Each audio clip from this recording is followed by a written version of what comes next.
All right, Imatep Abu, Imatep family.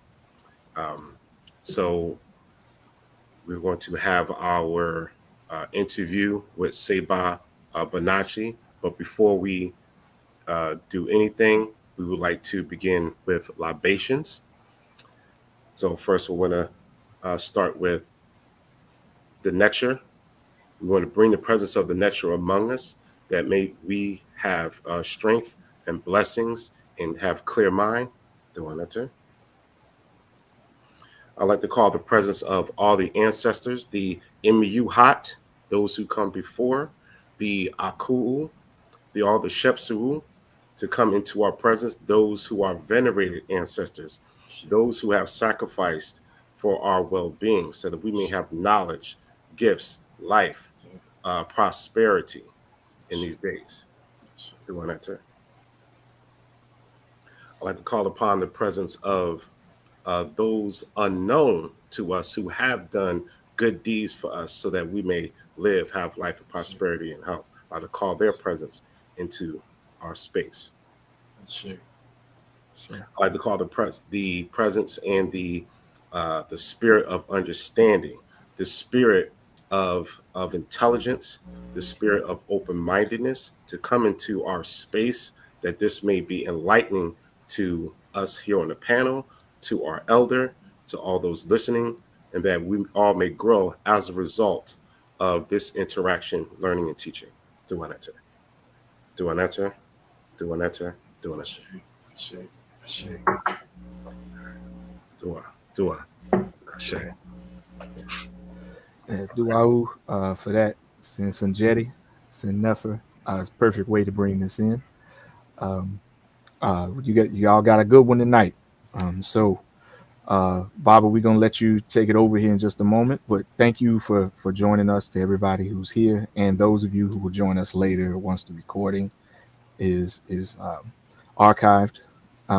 Thank you for being here. We've got a treat for you tonight. Um, Baba Bonacci is going to give us we're going to have an interview with me and brothers Sonjedi, and we will be interviewing Baba about his book, uh, The Ambiguous Nature of Words. Um, Baba, you the man of the hour. So if you want to give some greetings, now's your time. Okay. Greetings. I'd like to give greetings to everyone who has showed up and those who are on the way here. I've written a book on a subject that I don't know. I don't know if anyone understands why words are ambiguous and what is it about word uses that make them ambiguous. So for me to write um, a book about this, I feel that it's a pretty important concept. So with that, we can get started. I would like to. Can I share my screen?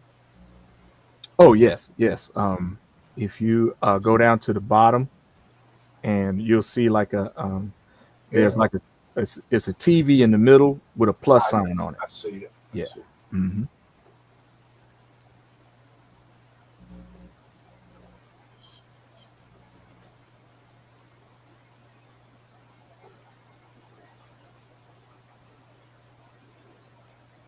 Okay, it's asking me is usually okay. This doesn't quite work like the other ones work, where they when it comes up, it gives you a view of the different screens you can choose. Right. Okay, Yeah. So what you would do is click on the actual screen, and then once you do that to make your selection, it'll take you through, and then your screen will show.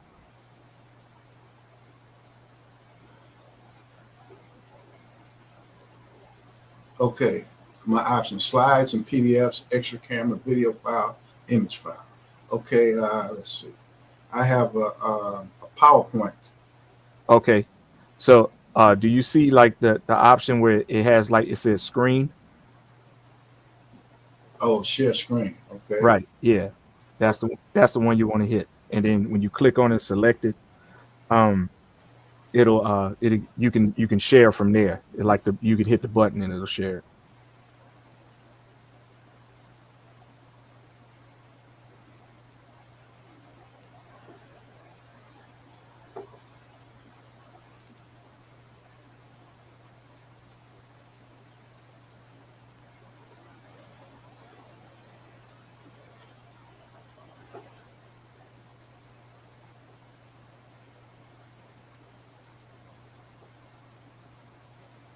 Okay, I'm there. Give me a second. Yeah, take your time. Okay, we're going to start with this.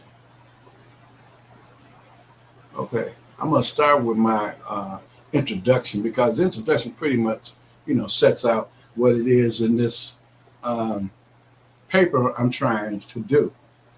So let me read this. The primary aspect of how we engage each other and understand our shared reality is based on word uses, their emotional effect, their syntactic meanings. In the mass media, broadcasting, publishing, social media, all of them considered collectively we call the mass media.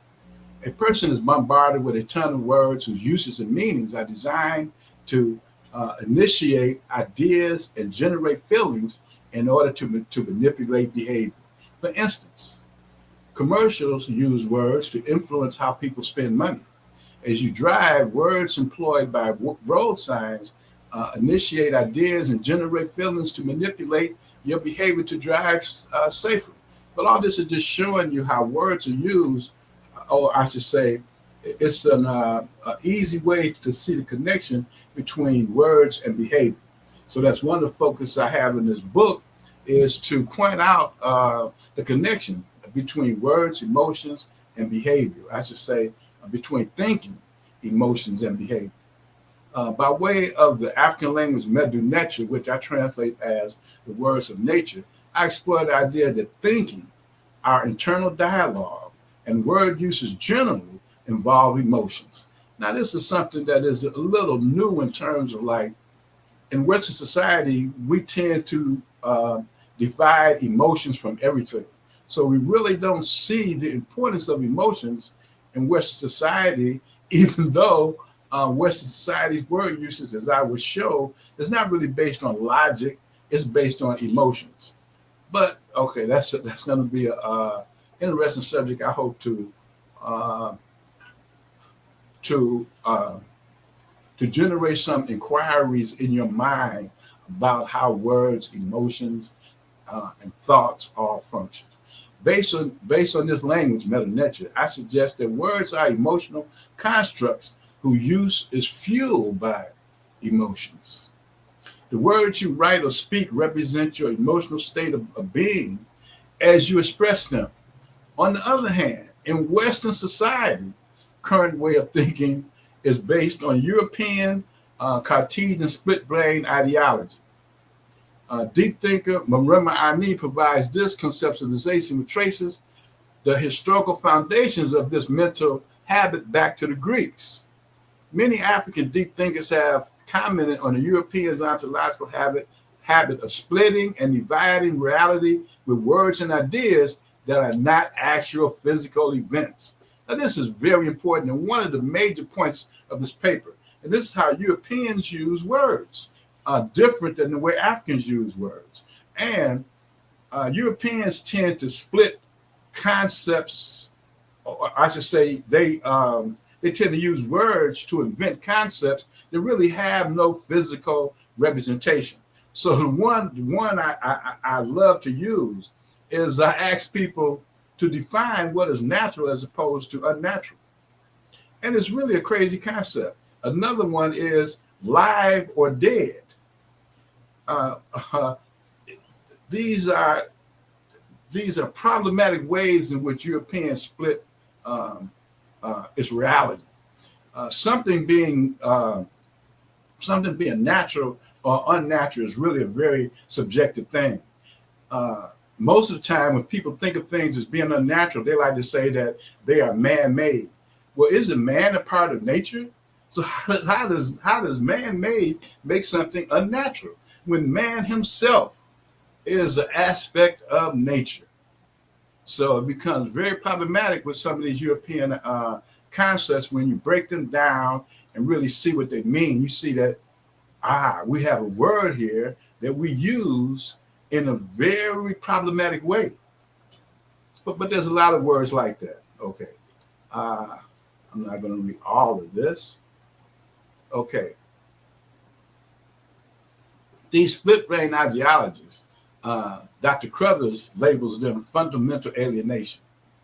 Well, okay, I need to, since I'm going to use him, let me read his what he says about this. African scholar Nana Jacob Crothers details this European mental habit as fundamental alienation.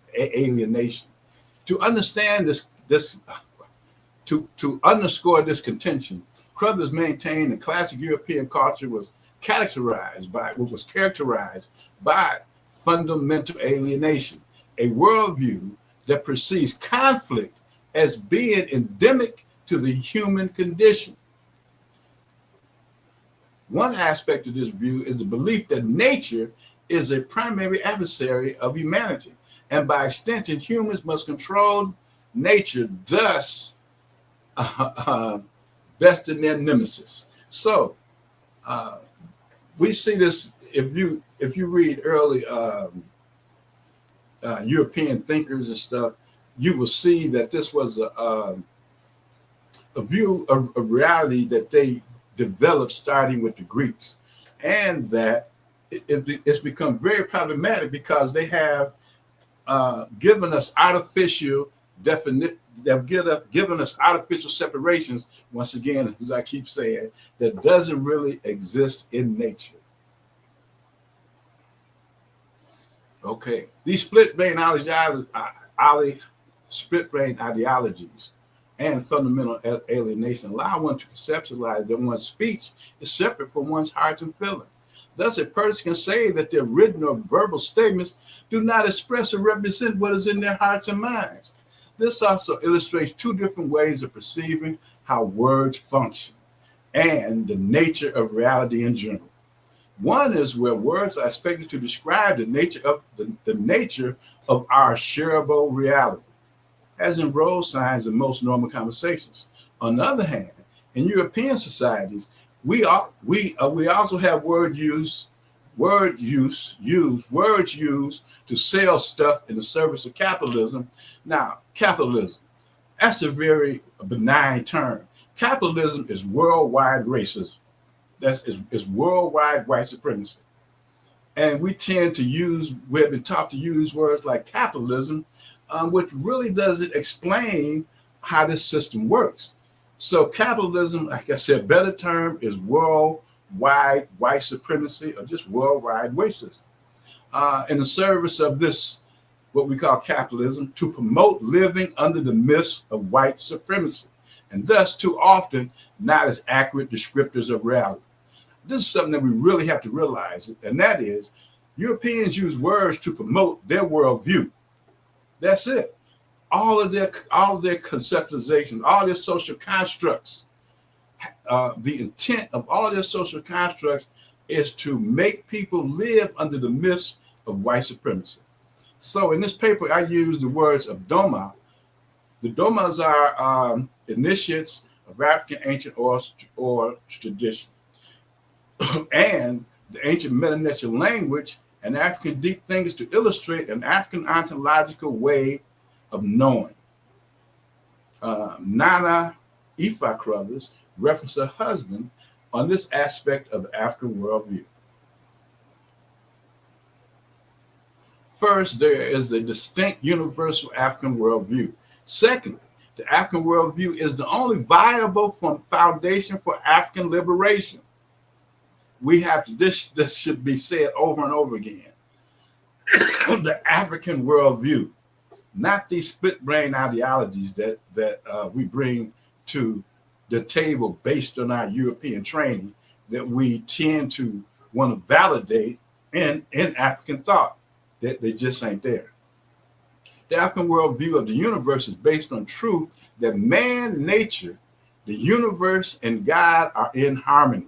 There is no alienation. The basic mode of human action is cooperation, peace, and building great projects. Let's see. And I don't mean the ones in Chicago and in the, I should say, Dr. Crothers doesn't mean the projects in Chicago and in the rest of the cities throughout the United States. Okay, so now that's my basic introduction. So what this is saying is like I'm introducing a worldview but I'm going to use how the different worldviews use, I should say I'm going to introduce how the two different worldviews understand how words are used and the functioning of words. So now could you, let's go back to let me undo this screen right here. Oh, you ready to take it down? Yes. Okay, I got you.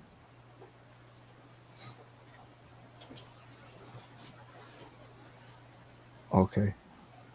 So let's see. Okay. Did you end the share on your end? No. No. Okay. All right. Yep. You back. Okay. Okay. All right. All right. All right, Seba Bonotchi, thank you for that initial reading, giving us, the basic premise, of the approach, for your work. So in your work, you were speaking about like these split brain ideologies. That reminds me of what Marimba Ani in her work, Yes. Urugu, an African-centered critique of European cultural thought and behavior. Um, she talks about the false dichotomy. Yes. So in what ways would her generalization relate to the specifics of how you're describing split brain ideologies, and like how would you describe any of those differences between In, the two?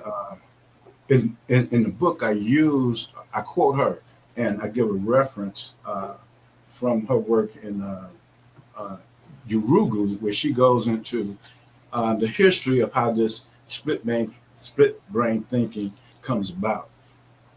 It has evolved to such a degree until I find in the modern day and age, we have taken the split brain thinking and the words that comes from this type of thinking, and we use them without realizing the problematic nature of these terms. Mm-hmm. Could you hold for 1 second, please? Okay. All right. So what did you think about about the split brain ideology, like the approach that Seba Bonotchi's going, generally? Yeah, I think that's an important element, right? Because another word you could use is fragmentation, and that's a word I tend to use a lot when we talk about like socially, and how like especially like in man woman relationships, a lot of the information that you get, especially on the internet, it's all based in like a fragmentation, which is ultimately like what Bob was talking about here with the split brain thing, and it's a byproduct of it, right? And Mm-hmm. it's almost kind of like you're looking at something with two heads and two different sets of eyes, two different sets of ears, and all of that. You know what I mean? Mm-hmm. Yeah. So Baba Bonacci, we were when I stepped away, me and Djedemankh, we just started sharing about what we think about your idea of the split brain ideologies and how we relate to it. So with the split brain ideologies, is this something that creates not only the which is the false dichotomy, but creates it like an internal conflict? It creates internal conflict because the person is trying to apply ideas and concepts that fit in the brain, but doesn't really fit out in the world. And an example I constantly use is I ask people, uh, how do you do something spiritually? So we have a whole um, worldview of a lot of our most deep thinkers who focus on this concept of spirituality. And it's like that. It's a fine word, but how does it fit in the world? How do you do anything spiritually? All action is inherently physical. So how do you do anything physical? I mean, spiritually. But we use this term as spirituality. So that means that it's of the spiritual. How is it? It's only exists in words. You can never do anything physically separately as something spiritual. So, from the African worldview, that type of split brain thinking didn't exist. So, all is one. One thing that Benga talks about in his book is how the African worldview rests on what he calls a radical oneness, because in Africa there is no like in Kemet, okay, there is no separation really between the seen and unseen aspects. They become interchangeable at times. So one of the problems I find is that when I speak to a lot of Africans, they use God and spirituality. They mean everything. When I talk to a lot of Western thinkers, we use God and spirituality to mean something special, something other than. That's the problem. You have created a split in your minds by trying to engage this concept of spirituality when it's impossible. Everything you do is going to have a physical orientation. The term I like to use is that you can engage in system of spiritual appeal. I'm never saying that the unseen aspect is not real. That's not what I'm saying. I'm saying that we have to use more accurate terminology so that we use words that actually have some type of physical expression. Okay. So, what do you think about this? Based on what you shared, I'm understanding that you're saying that basically all of reality is one, and that you can't do anything outside of the great all, if you will. So how can you split yourself from it because you're a part of it? Yes. Is that okay? To be more precise. Mm-hmm. You can't do anything outside of nature. Mm-hmm. Anything outside of nature, you can't understand it because how do you perceive it? Now, but it's very important to define what nature is. Nature is the environment of our shared experiences. Nature is the environment that allows us to have shared experiences. That's what nature is. So we have been given because of our European education, we really have been given appropriate ideas about the world, about the nature of reality. Okay, so I think about some European concepts. The whole idea of to be or not to be. And I think that comes out of the story of Hamlet from Shakespeare, where, of course, he's pulling on Greek type philosophy and infusing it into his plays. So uh, it kind of seems to me that comes out of the ideology of splitting reality, Yes. this or that in their context. Right. Yes. You know. That's it. Right. Mm, okay. Mm-hmm. I would like to explain something that the title of the book. What makes words ambiguous?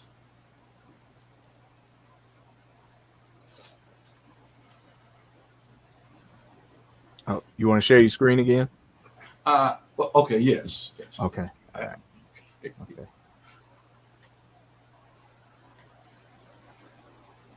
I'm gonna share another one. Okay. Okay, I can see it though. I think I can get it. Oh.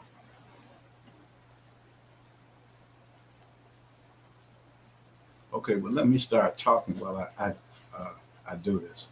Okay, first off, let's define what his words are.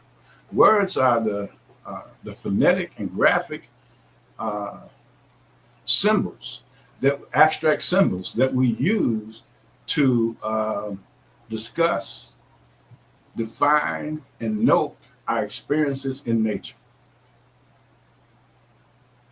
Did you get that? Oh, you need to share your screen, or Yes. Let me see if I can find yeah. it here real quick. Okay.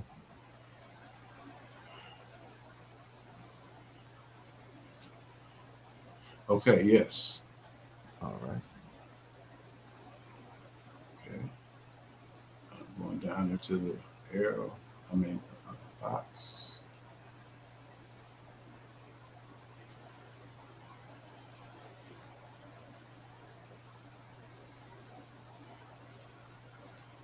Okay.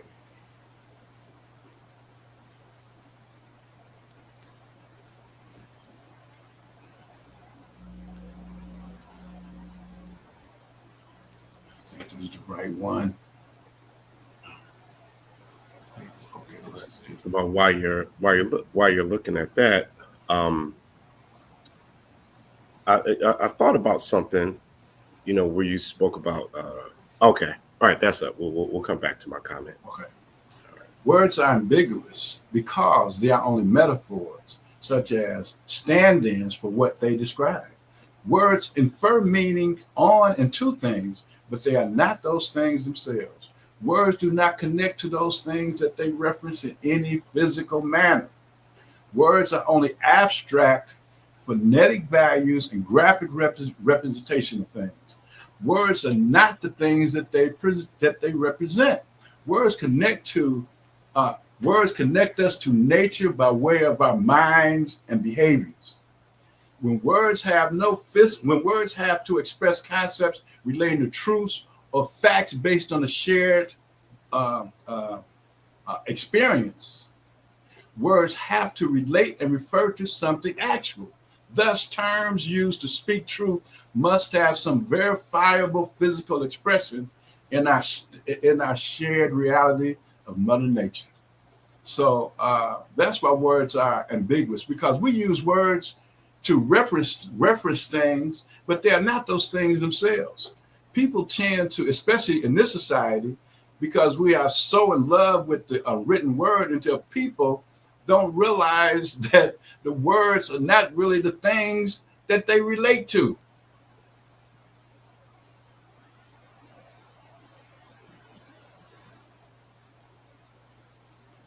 And because this was actually one of the questions I wanted to ask you, right? But you answered the question for me. But I think that what your explanation of like what a word is and what the purpose of a word is really important, especially when we're talking about the meta nature, because you know, it's stylized, right? It's like aspective, so it's flattened, right? But there's a lot in what you're saying here that we can see just in the images in the script, Yes. but also in some of the artwork, like the statuary stuff. Like for example, if you have like a statue of Amun, for example, right?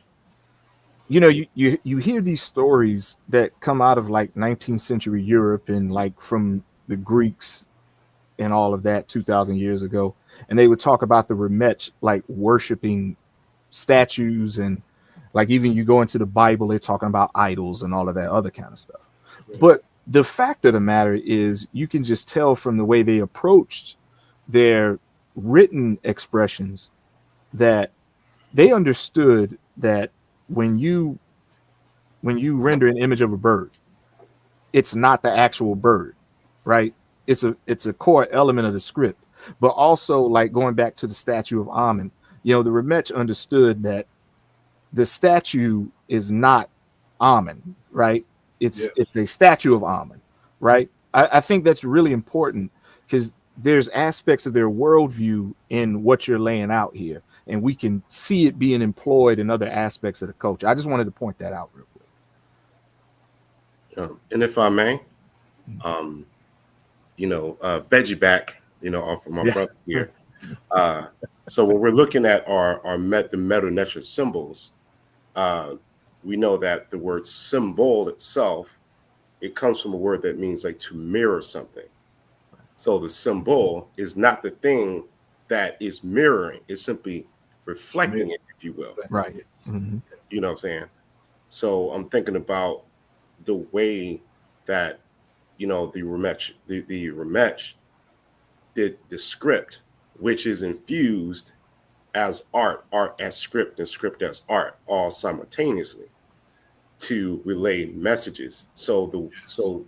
The way in which the scribes relay the symbols actually disambiguates. So we have ambiguous nature of words, but the way we relate symbols Exactly. is a way to disambiguate the That's meaning. exactly. Absolutely. So hopefully, I was able to reflect back to you what you're Yes. teaching. Yes. No, that that was excellent. Now, with that said, uh, they understood that yes, that those things uh, that the words themselves. Well, okay. To to back up what you said, the people of Kemet, they use every object in their society in their language. That's why, that's why uh, I think that the most appropriate translation for the language is the words of nature, because what they did was they used a language that was fully encased within nature. Our languages are not so encased in nature anymore. We tend to look for a word meaning based on another word, whereas in Kemet you had a whole ontological uh, field that you could pick from, use to add meaning to your words. That ontological field was nature itself. So it's just a little. It's I like to say that one thing that the meta language does, because the language itself is so tied into nature, the study and use and reading of it ties the individual mind back to nature. Now, what we have to realize is nature is what's real. Anything outside of nature, I don't care how much you fantasize about it. If it's not part of our shareable experience, it's not real for all of us. So by having these words, having that foundation in nature, made the words real to everyone who used them. And like I say, it was a way that they could reinforce, or the language itself was a way that the people stayed grounded, so to speak, in nature.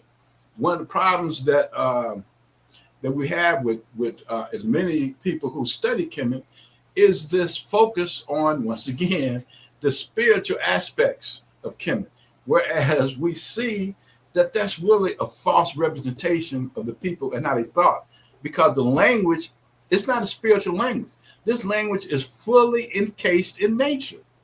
So we tend to do the people a disservice and miss the magic of what they have to offer by making them so abstractly spiritual people, and who were involved in all of these, what we like to call spiritual rituals.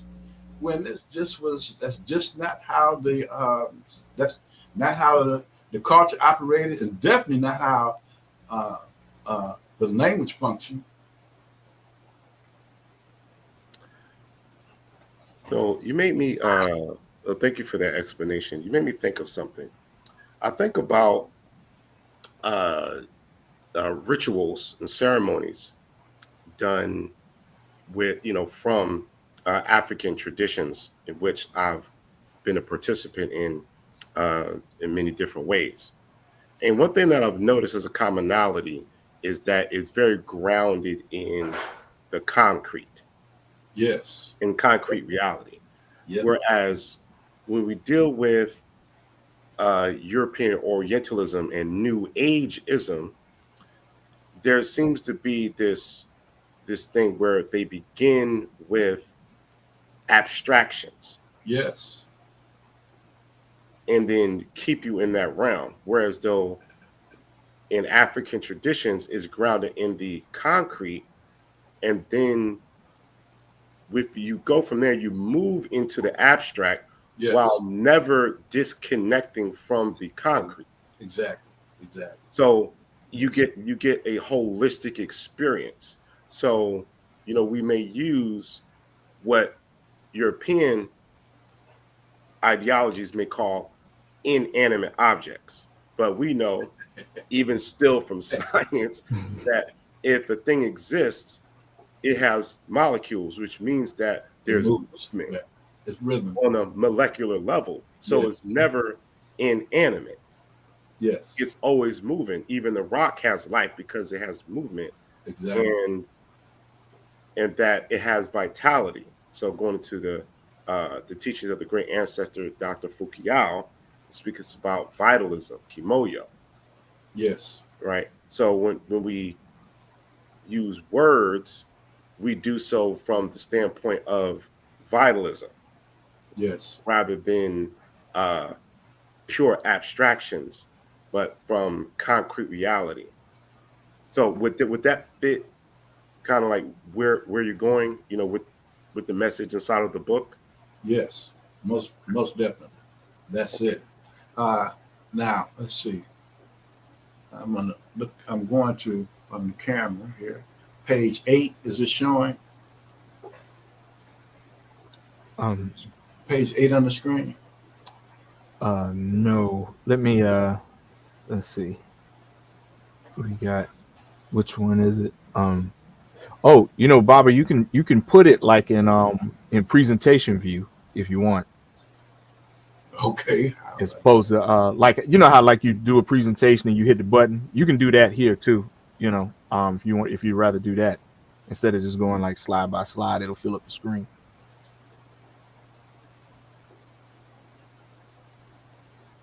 Like this. Did that get it? Let me see. No. That's not. Mm-mm. Okay, let me take- So, are you still in the slideshow or you back in your book?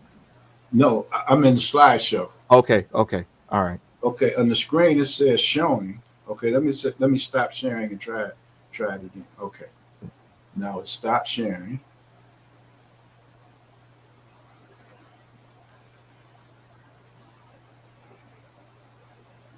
Uh,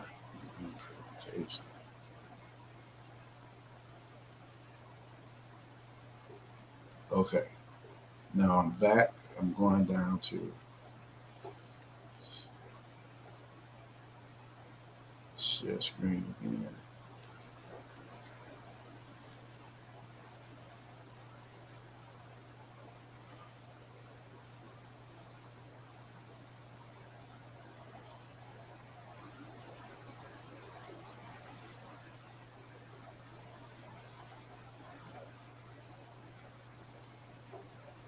Okay, did that do it?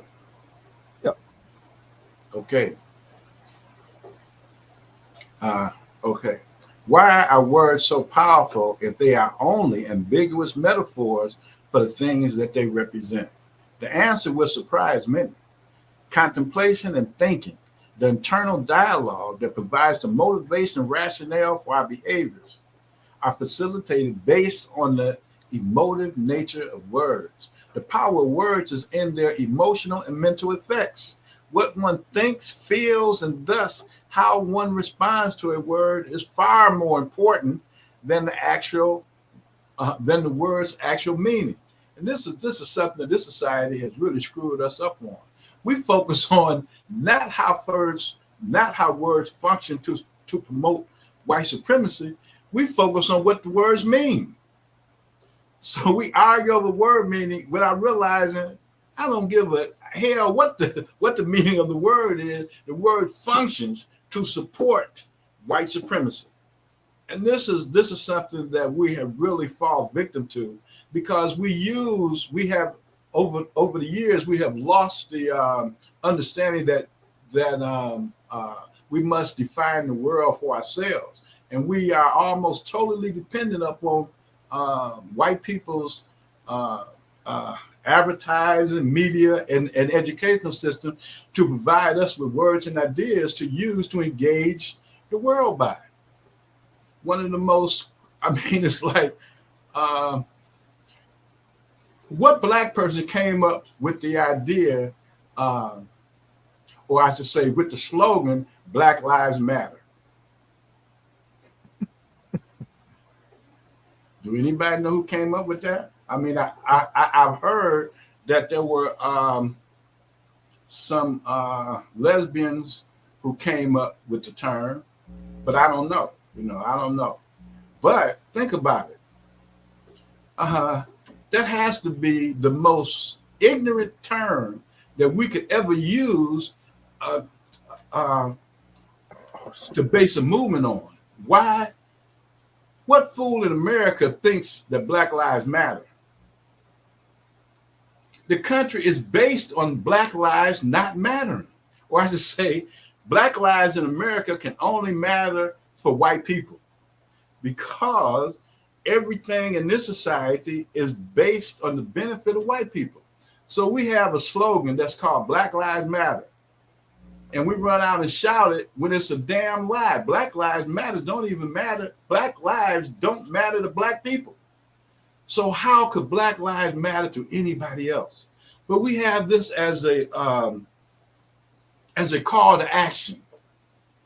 And it's crazy, but it shows the severe intellectual thinking. You know, we have a problem coming up with ideas because we no longer define the world for ourselves. Yes, okay. I suspect that the term Black Lives Matter was created by, that's right. That's right. So another one, Juneteenth. We use these terms, but we do not benefit from them. White people do. Because these are terms that white people okay, or if they don't okay them, they literally give them to us. So the problem I have that for me exhibits this point is that I grew up during a time where now people like to say, I was a marcher, I marched with Malcolm. And it's like that. I did not march with Malcolm. Why? Because I was one of the youngsters who was a follower of Malcolm X. We have to realize that the Black Power movement was the quintessential movement of the 60s, not civil rights. But Black Power as a term is not okay by white people because it scares white people. So we have been taught that we have to use civil rights when it has the movement, I repeat, the movement of the 60s was Black Power and Black consciousness, not civil rights. Civil rights was something that Malcolm X used to say that, like, how the hell are we going to talk about civil rights? We don't even have human rights. So we got to first establish human rights before we can talk about civil rights. But Malcolm's words are gone now. We don't even we act like he wasn't even a part of our historical memory.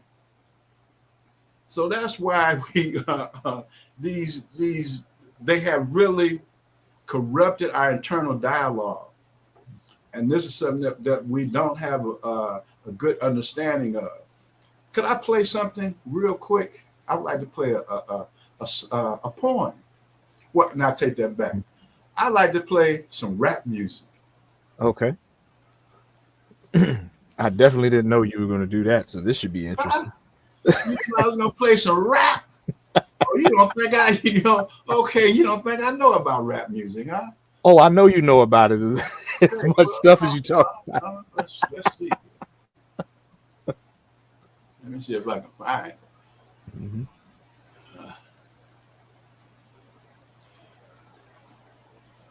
Okay, here it is.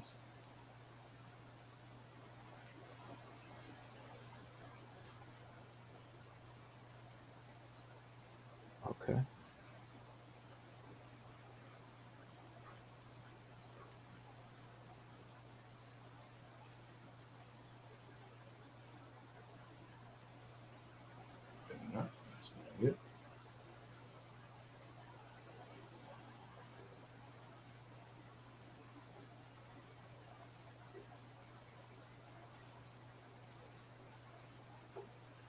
I want to play this rap song because I want to. This rap song will explain to you all why we have nigga music today.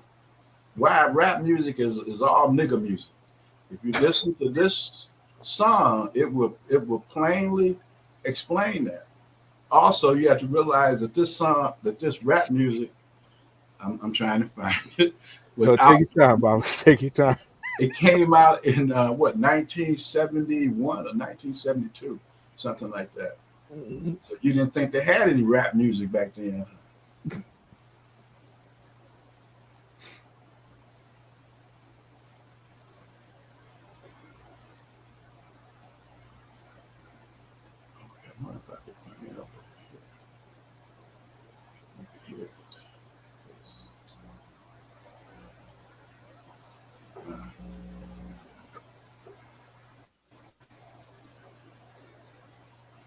Now let me know if you can hear this. Can you hear it?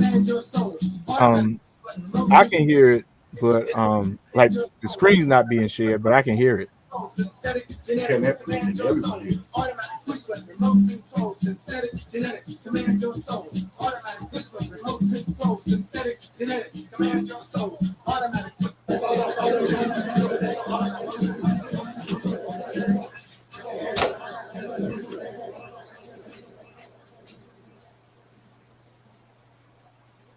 Driving me nuts, bolt screws. I got the blues from paying dues, program news, honey-coated lies. Your eyes can't believe that we, the devil's magic, the latest gadget from the mean machine, are running the same game with another name. Down in your brain, blowing your mind, stealing your time, smooth and slick. The latest trick to get rich quick from nonsense at your mind's expense. As your mind takes the scene from the mean machine, designed to drive your brain insane. Loud speakers blasting inside your head, saying what someone else said, for you to do what they want you to. No, go fast, slow, getting you high off the latest lie. Telling you when, where, how, and why. As your mind digs the scene from the mean machine, are running the same game with another name. Factories of insanity playing on your vanity as they distort your sense of self, telling you what you need and how to succeed as they steal all of your wealth.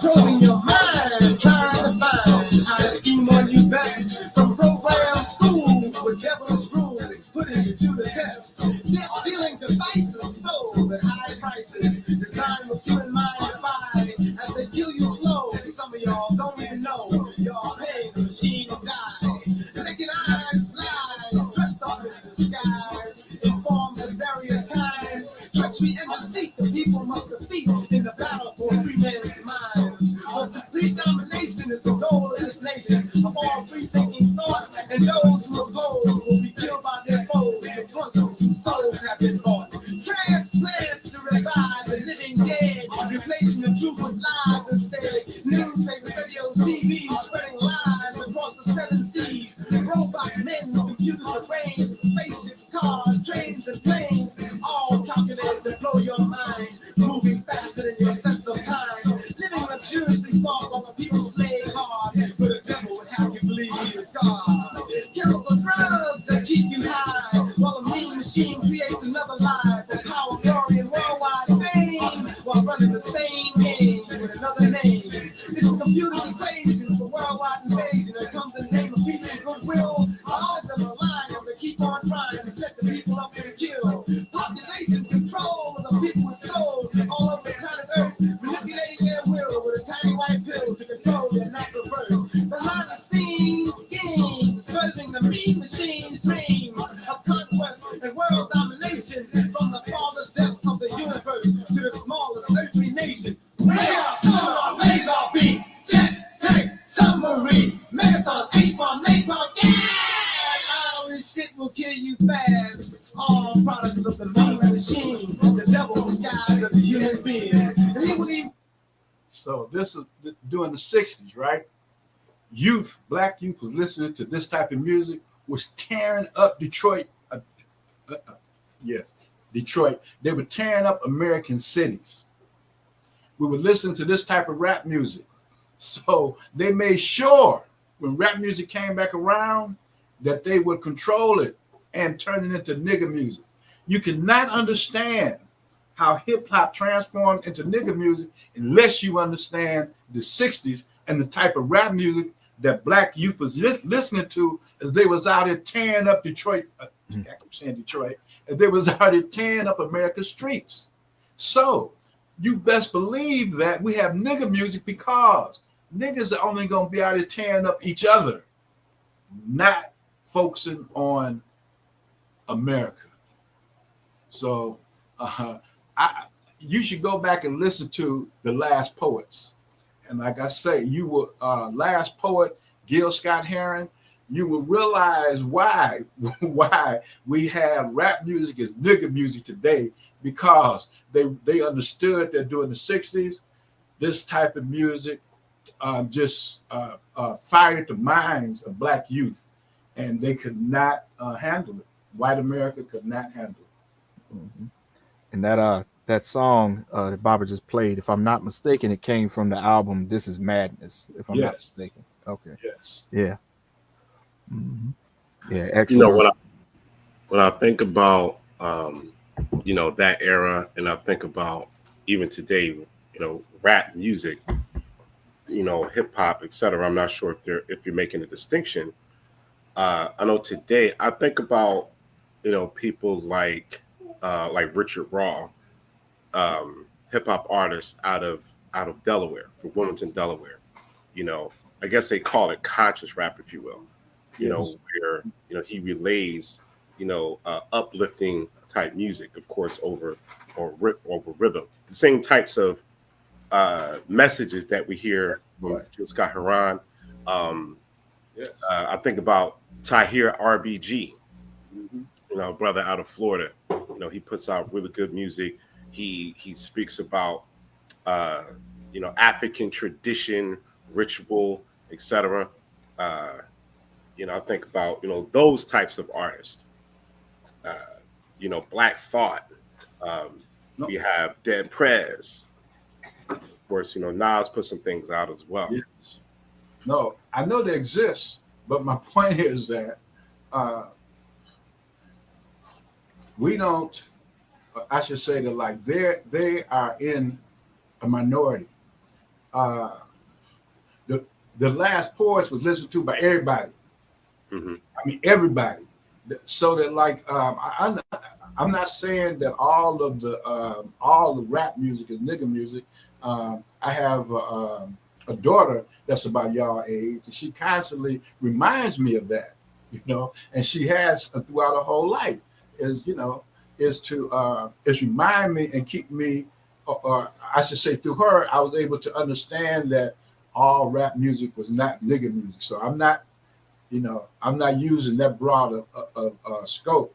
What I'm saying is that like, though that like we have to make this type of music popular, because the majority of our youth are not listening to the conscious movement music. Otherwise, they would be out here in the street.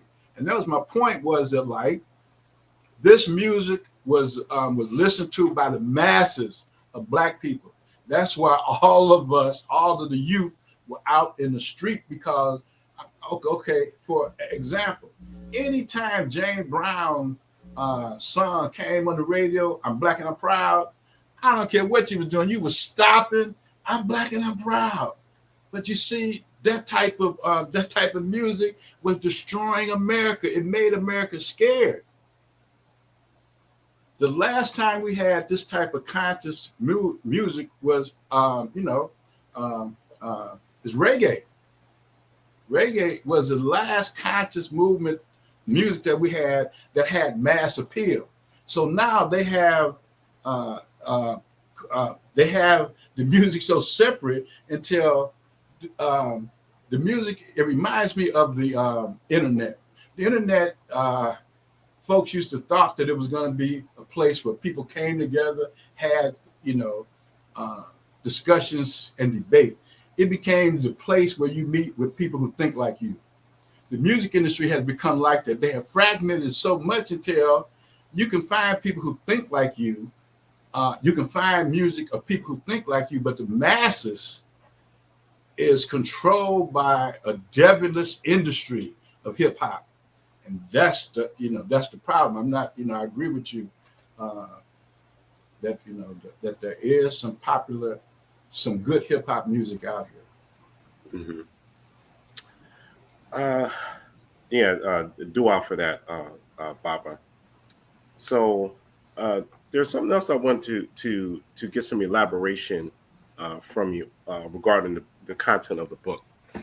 So in the introduction section, you speak about Isfet, um, and and it's described as by definition, iniquity, injustice, evil, wrong, falsehood, incorrect or antisocial behavior, disorder, right?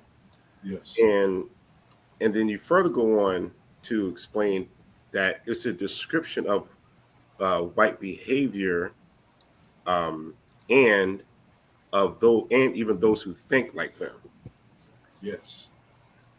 So the question would be, like, so what distinguishes white bad behavior from like African bad behavior that is uninfluenced by white people? And Well, given that the term is fat, it in and of itself comes technically in an African context because we're the ones that constructed the word, which then comes from what we're observing, in society. Uh, yes. so, what might be any distinguishing factors culturally, etc.? Distinguishing factors of ISFET in terms of, Like when okay, so in the book, as you're describing ISFAT in the modern context as white antisocial behavior, disorderly behavior, destructive. So, do we have any ideas about, let's say, black people doing ISFET, but that ISFET not being influenced by whites? Like, can ISFET. white be bad Is- behavior? ISFET is just general disorder. Anyone can be involved in that. So that's not particular to any race. That's particular to everyone. So my point in terms of ISFET and white people is that, like, this is how they interact with other people, uh, in a general manner. They act. They have this disorder and dysfunctioning amongst themselves, even, but they tend to be able to unify when someone other than white comes around, and then they put all of their angst on those people, or that individual, if it's some if it's individual. But since we're speaking of groups, they promote all of their dysfunctioning as being uh, our fault, so to speak. That because we're here, that they're obligated to to abuse us simply because we're here, and they're white and we ain't. So one thing I call out in the book is that, like, it's one thing to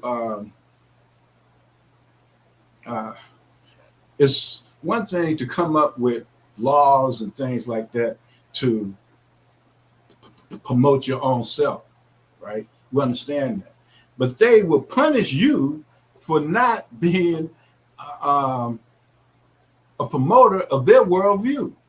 So they're not willing to just leave you alone. They think is you have to be a willing or unwilling participant in their abuse of you. I call that a unique type of anti-human behavior. So when I talk about ISFET in terms of white people, we really have to. I'm using the same way that uh, uh, Ani taught us to use Urugu. And that was, we have to come up with African ideas and concepts from African cultures to explain the European, because we can see how words from their culture just don't fit. So, and also they can argue it's with those, and we're not into arguing with them. When we use concepts from our own culture, we don't have to argue with them about that, because these are our ideas and our concepts. And we have a right to use them to explain the world from our worldview. And speaking on that, Baba, one thing I wanted to ask you in particular, because all three of us are meta nature teachers, right? So the question that I wanted to ask is you just actually just touched on it. Yeah. When we talk about like the meta nature dictionaries, right? Do you think that it would be better to understand them as, you know, like the way we think about dictionaries when we're looking up stuff in English, for example, and you just have these word entries and they give you the different types of usage and stuff.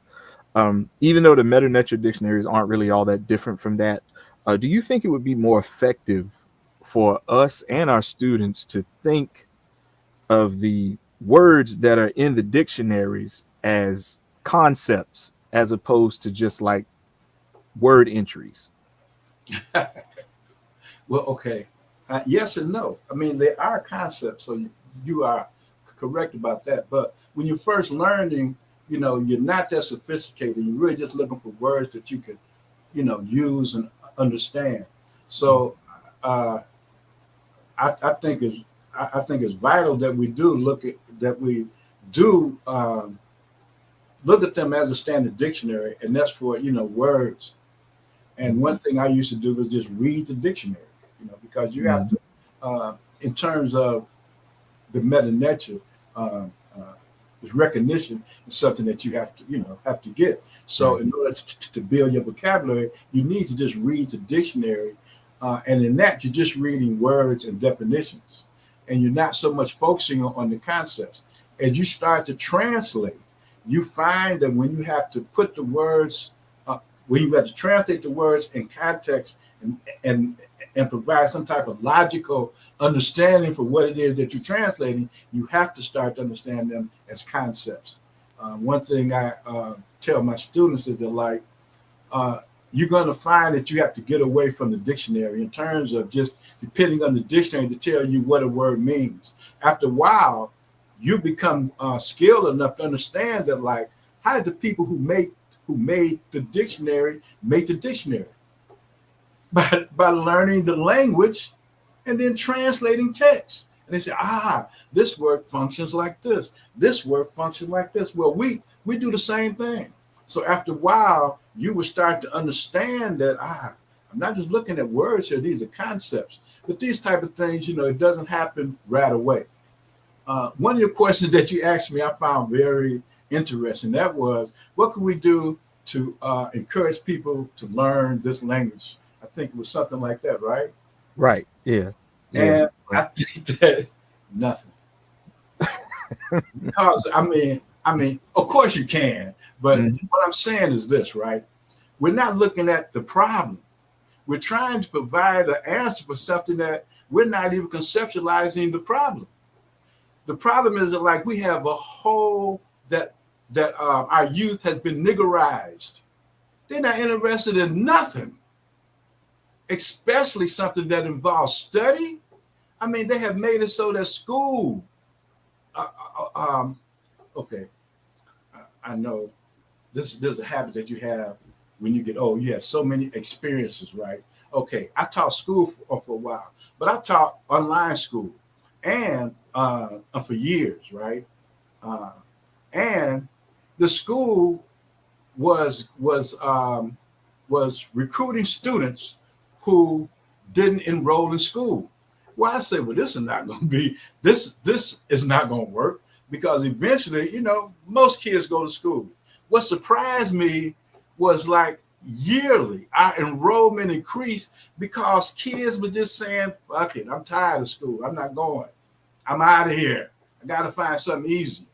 So the whole education thing has watered down, so that we're trying to teach something that, first off, is very complicated anyway, to people who are really not interested in learning. So until we can really solve this problem of our children being made into niggers, we're not gonna, anything that we try to do is only going to have a limited success, because we don't have the minds, or I should say, we don't have enough of the minds of our youth to engage us. Right. To meet us halfway, so to speak. Right. Exactly. Yeah. Mm-hmm. Yeah, I'm finding that when it comes to, teaching the language, we're not just teaching language Right. in a dry sense. We're Right. really teaching and sharing concrete concepts, if you want to know those two terms, putting those two terms together. Yes. And I'm finding that even last night, I had an open session where we had the people from the Heninsu group down there in New Orleans with the brother Ankh, and they did a Hesi. So for those who may not know, Hesi simply means song. Okay. So they were singing, and he put the drum beat to it, and they were doing an adoration to Amun Ra. So they put it in there, and then so for the open session class, I played that Hesi, and then we went through the meta-nature terms of the lyrics for it. One by one, every single word that's in it, and it was simple enough. And then we listened to it again now that we've gone through the knowledge of every single term.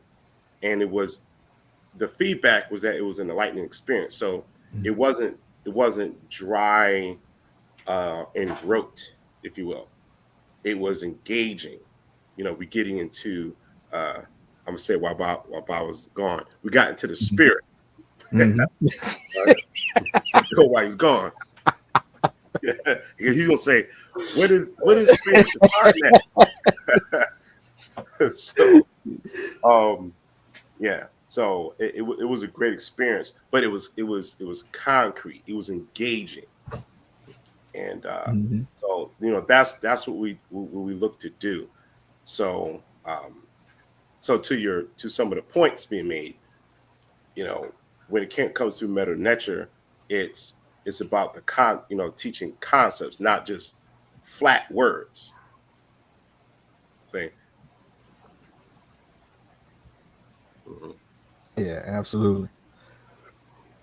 Yeah. So while we're talking about this, as teachers of the writing system, what are some things to go along with what you were talking about what you just left off with the concepts? What are some things that we can actually implement to make the actual texts themselves easier for students to kind of get a hold of? Because one of the problems that I noticed that we have is that students come in, usually they have this fear of like primaries, right? So if you give them something to translate, like an image of something, what tends to happen is they get scared, they don't always do their best work, and then it's like I end up having to tell them like, hey, you know how to do this, you just didn't catch it, that's all, right?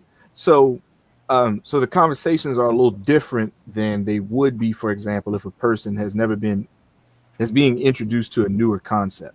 So along those lines, and I think that somewhere there's a barrier there where even if you know a word, it becomes it's less of a word or a concept and more of something on a wall with a bunch of other stuff, right?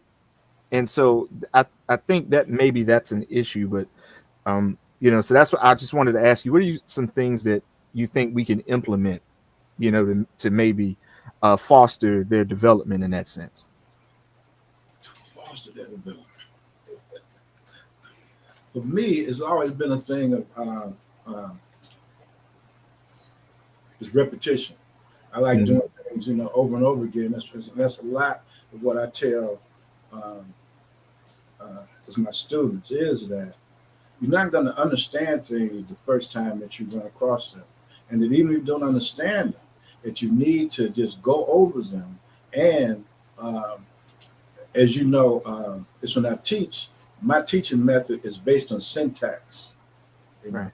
So that a person starts to learn a more sophisticated way of approaching the language. Now, even though I'm using syntax, of course, I'm not telling them that they're learning word order, but that's how I teach. So that I found that by doing that, I was able to initially kind of give them a sort of a head start, because you're going to have to learn how to recognize word order anyway.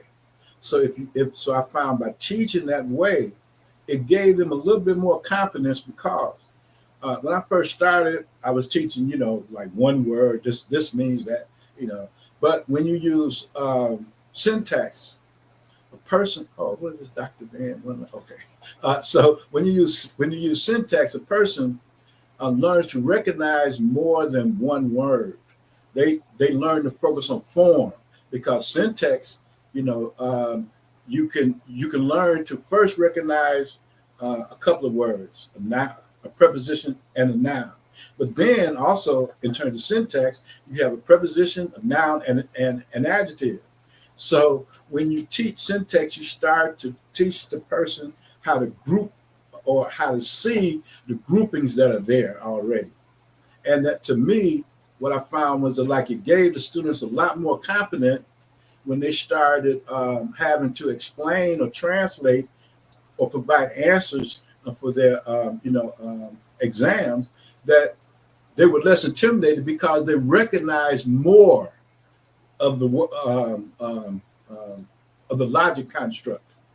Whereas if you teach them only one word, this is one word, to recognize one word at a time, so to speak, they can get kind of intimidated, because they like, if they recognize one word, they might not recognize that second word, and then they get stuck like, oh shit, I have to approach this. And I find that with syntax, by teaching word order syntax, that it gave the students a lot more confidence when they had to handle the work. Right. Yeah. So that answer your question? Yes, it does, and a great deal, because I think back to when I was in school, and before that, like the way it was introduced and the way you introduced it to us, you kind of hit the ground running, right? But it's with, like you said, it's like the hardcore syntax, and then it's like, okay, like you say all the time, right? That translation is not word substitution, right? So that's like one of the core ideas that that's it. Actually, I never thought about it that way before, right?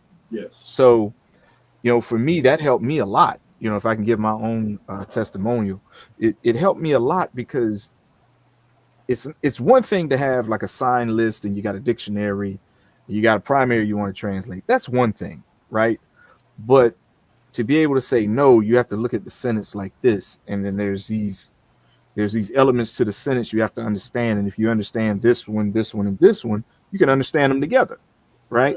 Yes. I hadn't even looked at, had never thought about it like that before, right? So, but and I think that too I wish I would have had it earlier, because I would have shaken my fear of the primaries a lot earlier than I did, if I had thought about it like that, I didn't think, I did not learn it, that way. That was something I developed by having students, and I saw that this is a way that I could help them learn it faster. But no, I didn't learn it that way.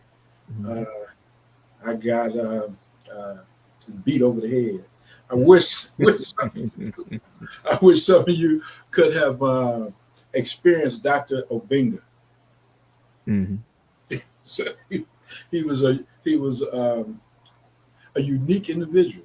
So I tell people that I learned this language from two extremes. Obinga, who was like a drill sergeant.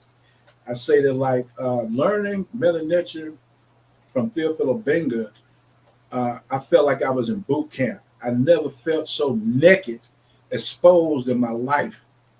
And then on the other hand, I learned from sweet Richetti. Richetti, she tolerated all of our stupidity, all of our all of our misunderstandings, whereas Obinga wouldn't have it. Sit down, shut up, sit down. Richetti had a different way of correction, whereas you wouldn't even realize you was cut until you looked down and saw the blood, and you're like, this sweet lady just slit my arm open. And she does it in such a nice manner. And she does it in such a nice manner. So having them two was like two, extremes. Mm-hmm. Yeah, I think we can all attest to that one. Yeah, because she come through like with the sharp sword, and like you said, you don't even know it till you look down, and you're like, wow, But yeah, and Baba, you know this. I refer to your grammar class as Bonotchi Boot Camp. I have since we was in there. You know what I mean? There's a brother who's here who referred to my classes as the Crump Boxing Meditation course. I'm like, man, what you calling out? Yeah, that's adequate too. Yeah. If I could give a testimony, I remember, taking class with Seba Ahmed, and I was just on a roll, and then, I said, yeah, what do you think about this? And then she said, Nen, no. I'm like, and when you're playing a CD, or a record, and everything's going nice, you listening to it, you're into it, and the sun starts skipping like, that's what it was like. Like, I'm like, yeah, I'm on the road. And she's like, man, I'm like, what? Oh, yes. And to relate, my first meta nature instructor is the ancestor Ankh Ma'akaru. Yeah. And so he was straightforward. He was very straightforward. A pupil of Abinga's. He was a pupil of Abinga. Yeah, he was very straightforward. This was 2000. That's when I got his book. Got it on. Anybody who's ever been to Philly back in the day knows about the Pearl of Africa on South Street. So I went there, got the book. I started studying on my own, because I came out of the Nwapi movement. So I left that movement and said, I want to focus on being African-centered. Got his book. Back then it was $20. Yep, there it is right there. In fact,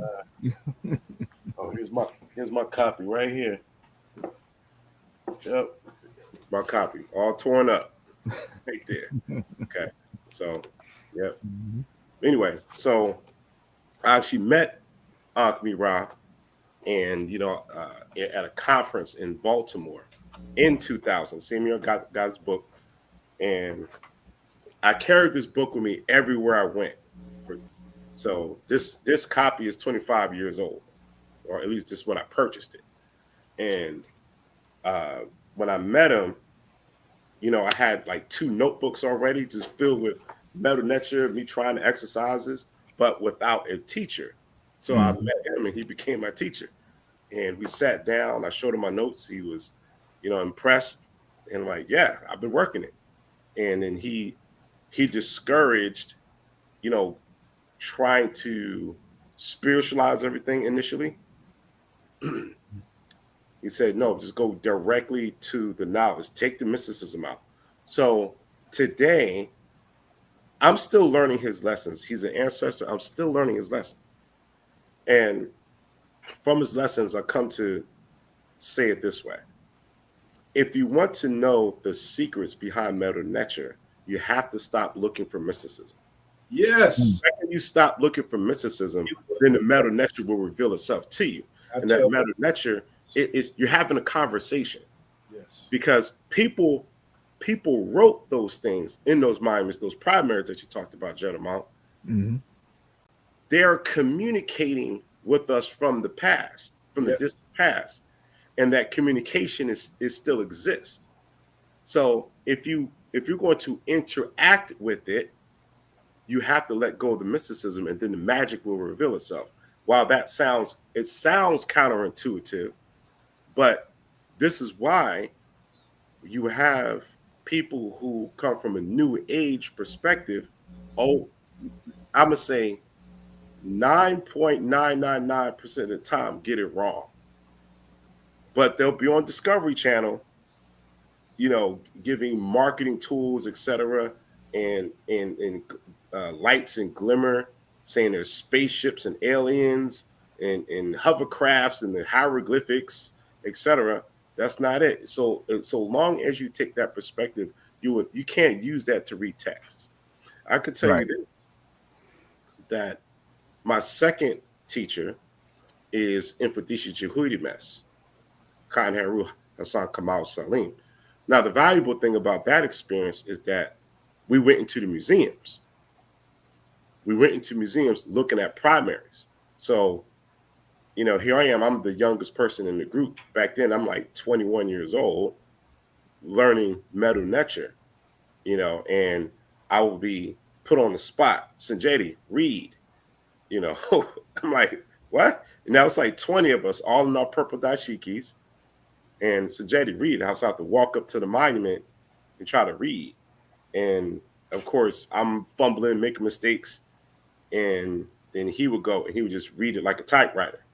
Mm-hmm. I'm like, wow, Or we would go on retreats and we would walk, through the woods, and he would point out plants that at least would have maybe a similar shape to certain signs.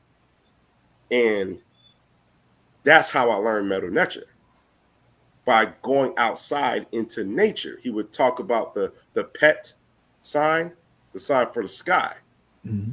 And I remember us walking out into like an open field, like a meadow, and he pointed up to the sky, went to that horizon, and then looked at that horizon, and he actually drew the shape, but drew it like illustrated by body language. Right. Mm-hmm. So, back then we didn't have Facebook back then, maybe Black Planet, but Yeah. I value those experiences. Ankh Mhm. sat Yeah. down, sat me down, and we went through lessons. And then we were excuse me. I was mailing my assignments to him, and then Mhm. eventually Seba Bonotchi Montgomery, I started learning directly from her. And that's when my knowledge like kicked up, and the challenges went up. And then meeting Seba Bonotchi, where I'm learning some things from him, a different way of looking at science and thinking about, well, why did you translate it that way? And now in my head, I'm like, well, I don't know. I just translated it, and say, no, we're not doing word replacement. What is the meaning? What's the syntax? Mhm. So say about Bonacci, you gave, you know, you added to that, knowledge base that I'm still learning even 25 years later. Me too, and it's 40 years later or more for me, and I'm still learning. Do I? As we know, that this is something that you would never fully know, but you would study it your whole life. Now to get back to the book, if you don't mind, Yeah, absolutely. Yeah. Yeah. an aspect that the last chapters of the book, the oral tradition of Africa, that's one of the most fascinating to me. Is one of the most fascinating to write, but it's one of the most fascinating aspects of the book. The oral tradition of Africa has so many of the answers that we are looking for in terms of education and things like that, but people are just so ignorant of it.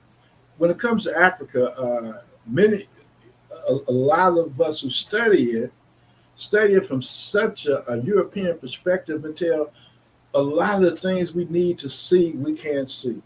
The oral tradition of Africa is one of the most fascinating studies an individual could do. First off, the oral state of words is the primary state of language. The written language is a response to or an addition of the oral word. The oral state of language is the primary state of language use. So the Africans in the oral tradition is the oldest educational system in the world. But the chapter, I bring out some things that we don't really understand the difference between the the oral use of words and the written use of words. These ancient Africans in the oral tradition, and I got most of my information from this UNESCO book on African origins, and they bring up some things that we really don't think about. So, in terms of the oral aspect of word usage, you realize that in the Western world, we go to these institutions and we learn by accessing information from books. Books, in terms of the written word, represents knowledge in a frozen state. The individual who wrote that book, he may have evolved and changed, his whole worldview. But because you have read his book in a frozen state, you don't realize that. In the oral tradition, because it was hands-on and verbal, you were always engaged with a body of knowledge that was always evolving in a present state, because you're learning from an individual, not from a book. So that individual is always processing knowledge, and they make that distinction understood in when they talk about the oral tradition. Is Nana Hempati Ba. He talks about how the written language, it kills the word. And what he's saying is that, like, written language it represents language in a frozen or dead state. And we don't even realize that. So one of the answers would be that if we started to have more hands-on when we talk, when we teach, and that you have to have an instructor who is really qualified. We tend to, based on this European this model, a lot of times you get students who are fresh out of school. Well, these youngsters, and I saw this in the school I taught. These youngsters really, they should come to school and they spend about 5 years under a teacher because they come from the university with a lot of crazy ideas, and they have to learn that a lot of those ideas don't work in the classroom. Mm-hmm. But once again, in the oral tradition, because you have a relationship with your instructor. We don't really have relationships with our instructors.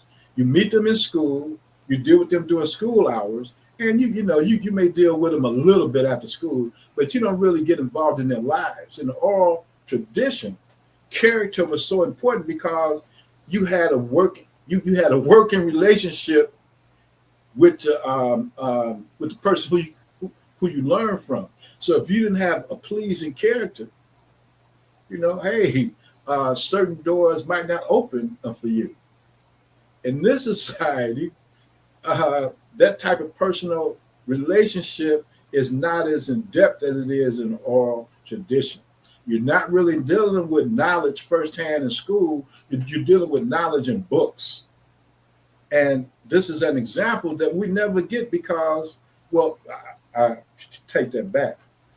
Learning this language, you have to almost have that type of experience because there's not a lot of people out here that can teach that language. Though there's there's sort of a tradition that exists now where you have these individual persons who you have to engage with, and even though a lot of this is online, it's still more of a personal interaction than you get from your professors in school. Yeah, absolutely.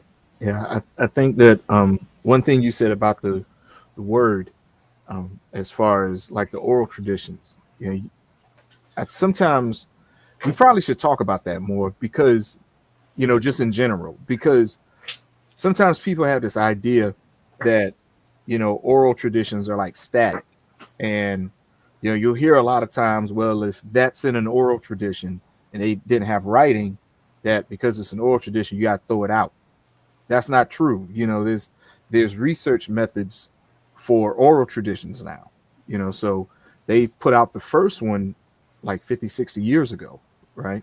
So, you know, like the spoken word is always valuable, right? I mean, even if you're looking at like a piece of text, you know, like what it means is what it means, but you know that the oral aspects of it, like even if you look at something like the pyramid text or whatever, it's quite obvious that it came from an oral tradition first, even though sometimes the way that we encounter it on the internet, you know, it makes you think that, oh, this is just for the Nisu and that it was written just for them. And that's not the case, right? All of it goes back to, you know, that oral tradition, you know, so you can never really throw it away, and you shouldn't.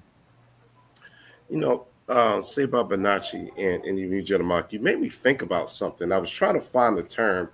Uh, I think it was in one of the articles written by Gardner, Mhm. but it's a word that's translated as like apprentice. Mhm. But when I looked at the signs, it I would relate a meaning more so one who was under the arm, something Mhm. like that. Yeah. I was trying to find it to get the specifics, but that's the feel for it.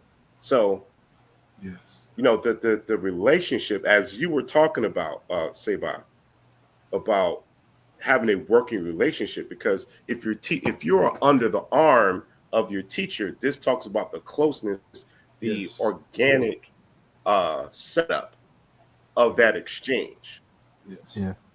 you know. uh and even still, the word seba, coming from, you know, the verb to teach, to instruct, right? But the word for pupil or student, sabati, it shares the same root word, which also relays in meaning, right? It disambiguates the relationship Yes. between the student and the pupil, because the student and the pupil, the meaning has the same root. So thus the relationship. Yes. Mhm. They're not two different words, Exactly. Right. because it's not because you're not you're removing the distance Yeah. between the student and the pupil. It's supposed to come together, Mhm. Yes. you know. So that's what that made me think about. Do I? Yeah. Do Yeah. I always say that like becoming a teacher is like the next level of being a student. I? You Yeah. know. Yeah. You're Mhm. still a student. You are Yeah. correct. Mhm. Uh, one summer, well, I had a group, and I told them, I said that like, uh, over the summer, you can take my class free. So I'm let all of you take my class free. And they was like, why? I said, because I have to pay y'all back. I said, teaching y'all, I had to come up with new ideas and new things. So I said to like, you were so difficult to teach till I learned more from teaching you all than you all learned from me. So because of that, I'm going to give you a free semester. Mm. Because teaching them, it was difficult, but I learned so much from that, because the more you have to break things down to make people understand it, it makes you examine them more. You know, it makes you understand them more. So that's why I so much agree with you when you said that like teaching is another stage of being a student. uh, Another aspect in the book that I feel is very important is the aspect on the I'm having a mental freeze breath. Ah, ah, oh, the Maroons. Mhm. We have um, it, it, all the movies that we do, right? It's like it shows the weakness of our historical memory. The one thing I liked about this movie that everybody likes and people have really gone overboard about, Sinners, was it had an African nuance that you really don't get in films. You could tell that this brother here had some that these are the type of films we would make if we financed our own self, if we provided our own studios and things like that. And the Maroons is a story that needs to be told. We have most of the ignorant behavior that we see by our youth is because the educational system have destroyed our historical memory. So black youth can only respond to what happened yesterday. That's why they hate their neighbors, because that's all they know. They have no historical memory of how we have engaged this nation since the time we were unloaded from the boats. And that was resistance, fight and resistance. We fight each other now.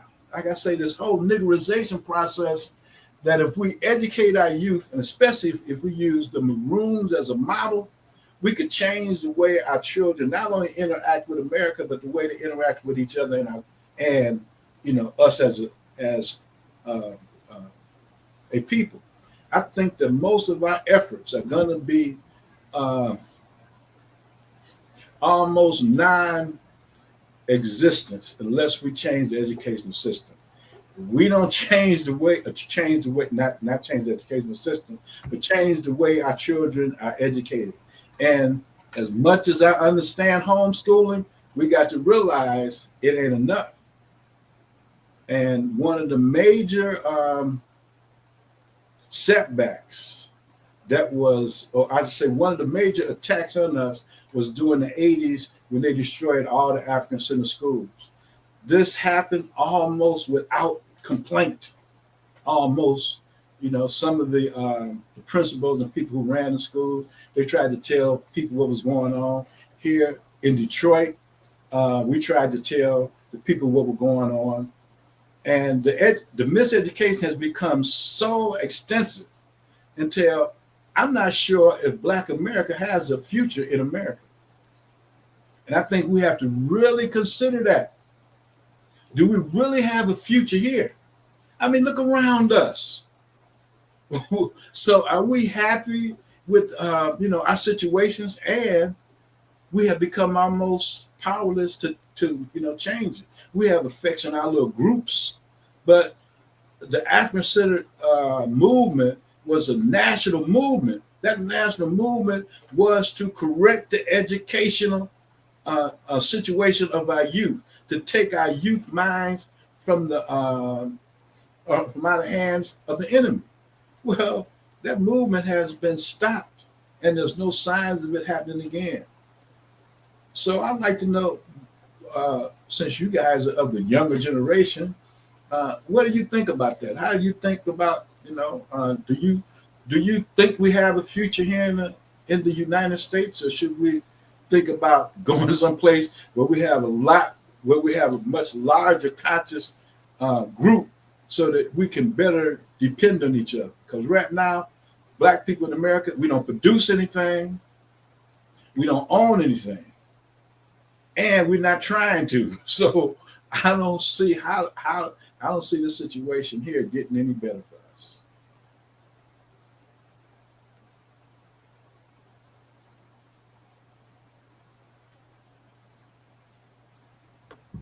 Well, I'm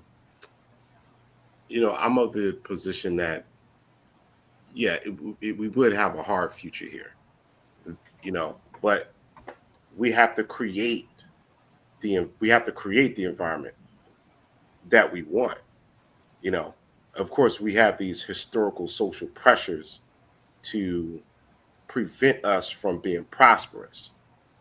But just like any other people who have gone through, oppression, you know, those who do the oppressing are not going to stop just because we ask for justice. It's never going to happen. You have to yes, of course, push back. We have to Kill them if necessary.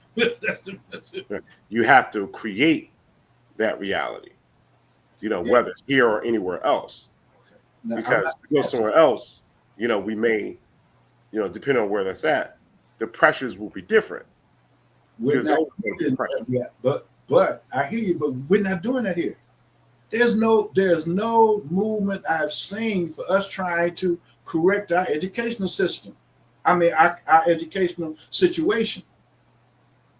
Yeah. Well, I would challenge that by saying I think there's more of us that are doing that work, but from what I've witnessed is that they spend their time doing the work. They just don't spend a lot of time advertising. No, no, no, no, no, no. Come on now. That's a no, no, no. That's a cliche. Yeah. Yeah, right. Of course. I mean, people who are doing work are not busy advertising. I don't expect that. My point is that like there's not enough people doing the work. It's like it's the same example that you were using about positive rap. I agree that it is positive rap, but it's not enough. It's like this. When I was in the military, I found out the 10% rule, right? The 10% rule is this. White people, they will accept 10% um, uh, as not being a part of the group because they can handle that. They can deal with that as long as you're operating under, as long as you're operating at the 10%, you're fine. They're not gonna fuck with you. But the minute you go beyond that, then you're gonna cause some attention, and that's what happened. There's always been African schools, a few, but in the 70s, there became this big movement where it became African schools start popping up all over the country. That became the problem. One or two is not a problem because, like I say, they operate under the 10%. And this is how I know about that. I was part of the 10%, and I got called in. Is one day an officer told me, "Listen, your butt out here, you talk too much, and if you become too popular, we know how to deal with you. As long as you operating under 10%, you're fine." Because they know that 10%, you don't control enough minds to and to cause anything and to happen of importance. So that's what I'm saying. Is that like, yes, I'm not saying that they don't exist. I'm not saying there's not out here, that there's not people out here doing the work. I'm saying that like there was a time when we had an organization called CB, the Council of Independent Schools. They had a science fair every year where all the African Center schools from all over the country would come. And I'm telling you, some of the things I saw was magnificent, outstanding thinkers, young people who were really revolutionary thinking. And this is what they're scared of. So it's once again, it's all these things that like how one of the problems I've seen from my age is this. We have transferred our consciousness. We no longer think as a people. We think as small groups now. In the 60s, we thought as groups so that there was we had more of a group consciousness. Our group consciousness has been destroyed because during the 60s, that group consciousness kicked white society's ass. So now we think in smaller groups. We think in terms of, we don't think in terms of physical advancement. Too many of us think in terms of spiritual advancement. And that's because we have been taught to think more as individuals, and we no longer have this mass group consciousness that we used to have in the 60s. And we can see it because what? The majority of people now think of ourselves as niggers. So I don't think we really understand how big a problem niggers are, because we're not doing anything to reduce the amount of niggers that are put out every year by the thousands of nigger factories that our children go to school under.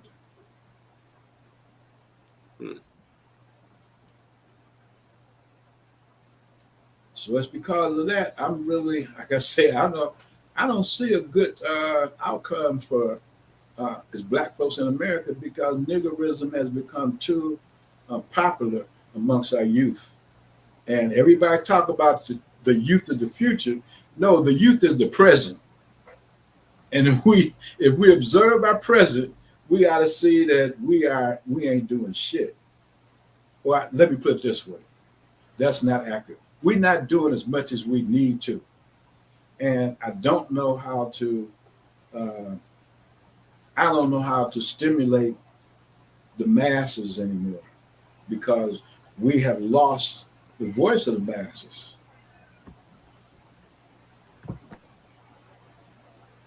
Yeah, I tend to agree. I mean, because like you think about when Sheikh Diop wrote that he wanted to see more research teams and study teams. Right, that was one of his core initiatives, and it seems to me that we have research teams, we have study teams, but you have this research team over here and this one over here, and these people aren't getting along with these people over here because of something, and then where we're supposed to be doing it together, right? Yes. And it's easier now than ever for us to do it together, but there's so many challenges that in that way it's more difficult, right? Because you at some point people expect you to navigate their egos and stuff like that. I'm not into that. I'll deal with people's personalities. I'm not navigating nobody's ideas about themselves. I'm just not doing that, right? But you know what I'm talking about. So Yeah. yeah, it just seems like it should be easier, but it's getting more difficult is what I'm saying. Yeah. Yep. I agree with you. It definitely is. Yes, we have a future that's been carefully planned by the World Economic Forum. As I think I said earlier, that we got to come up with better terms, because these are really, these are global systems of white supremacy, and we got to start to call them that. But you're right, Ms. Rashad. Our future has been planned out, and we wasn't part of the plan. We was not part of the team doing the planning. So let me tell y'all something. I have a doctor's appointment tomorrow, right? So they have me taking this medicine that's having me going back and forth to the bathroom. So I have to excuse myself. Hey,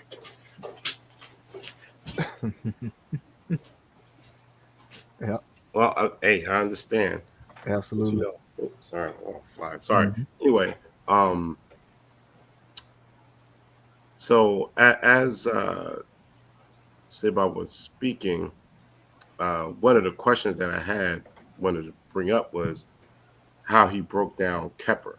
So I was thinking about this. To talk about how we define reality per se. Mhm. So on page 88, Seba, he says these Africans use Kepler to express their understanding that reality and existence come into being through a process of transformation that is activated by emotions, self awareness, love, and the desire to be. And he cites Obinga. oh, Um, you'll say that sounds like something I wrote. oh, yeah, I'm reading straight from your book. Yeah, yeah. About Kepler, page 88. Yeah. Um, because it kind of like rolled into one of the things I wanted to topic here.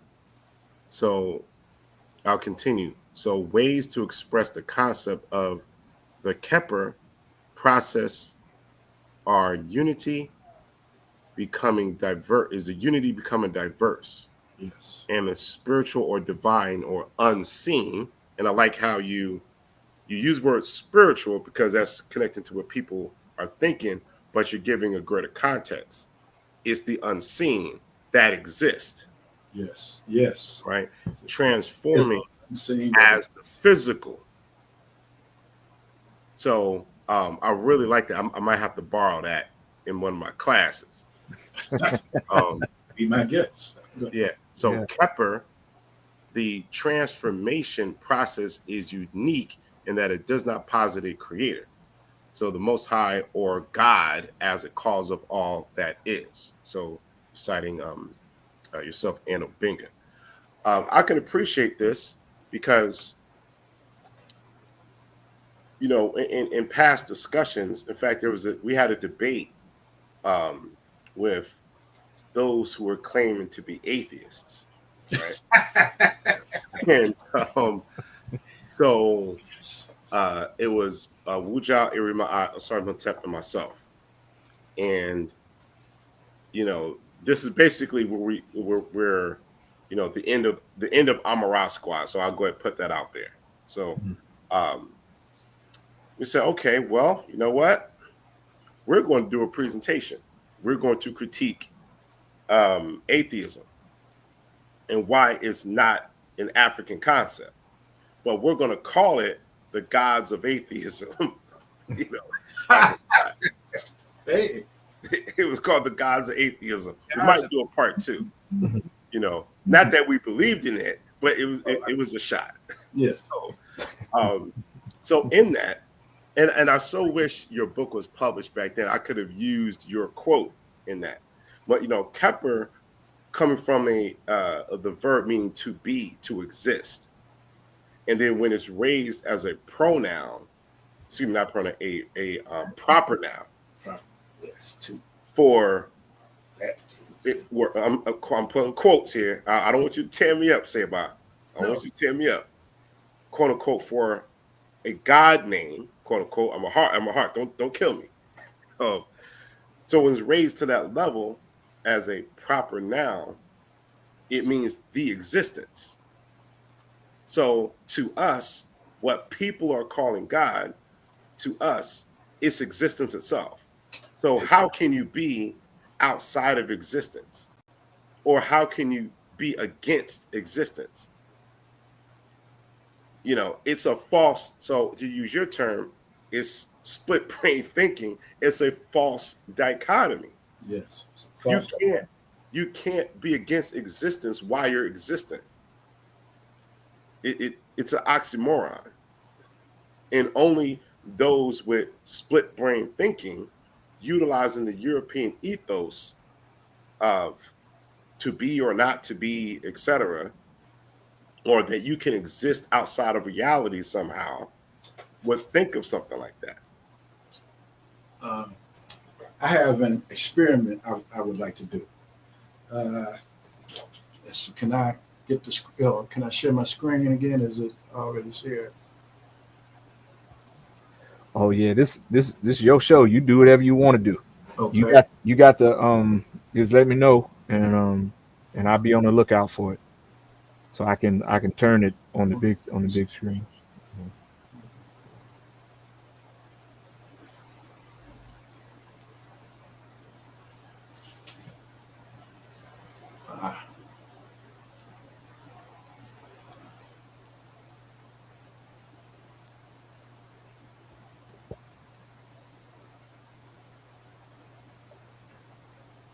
Okay.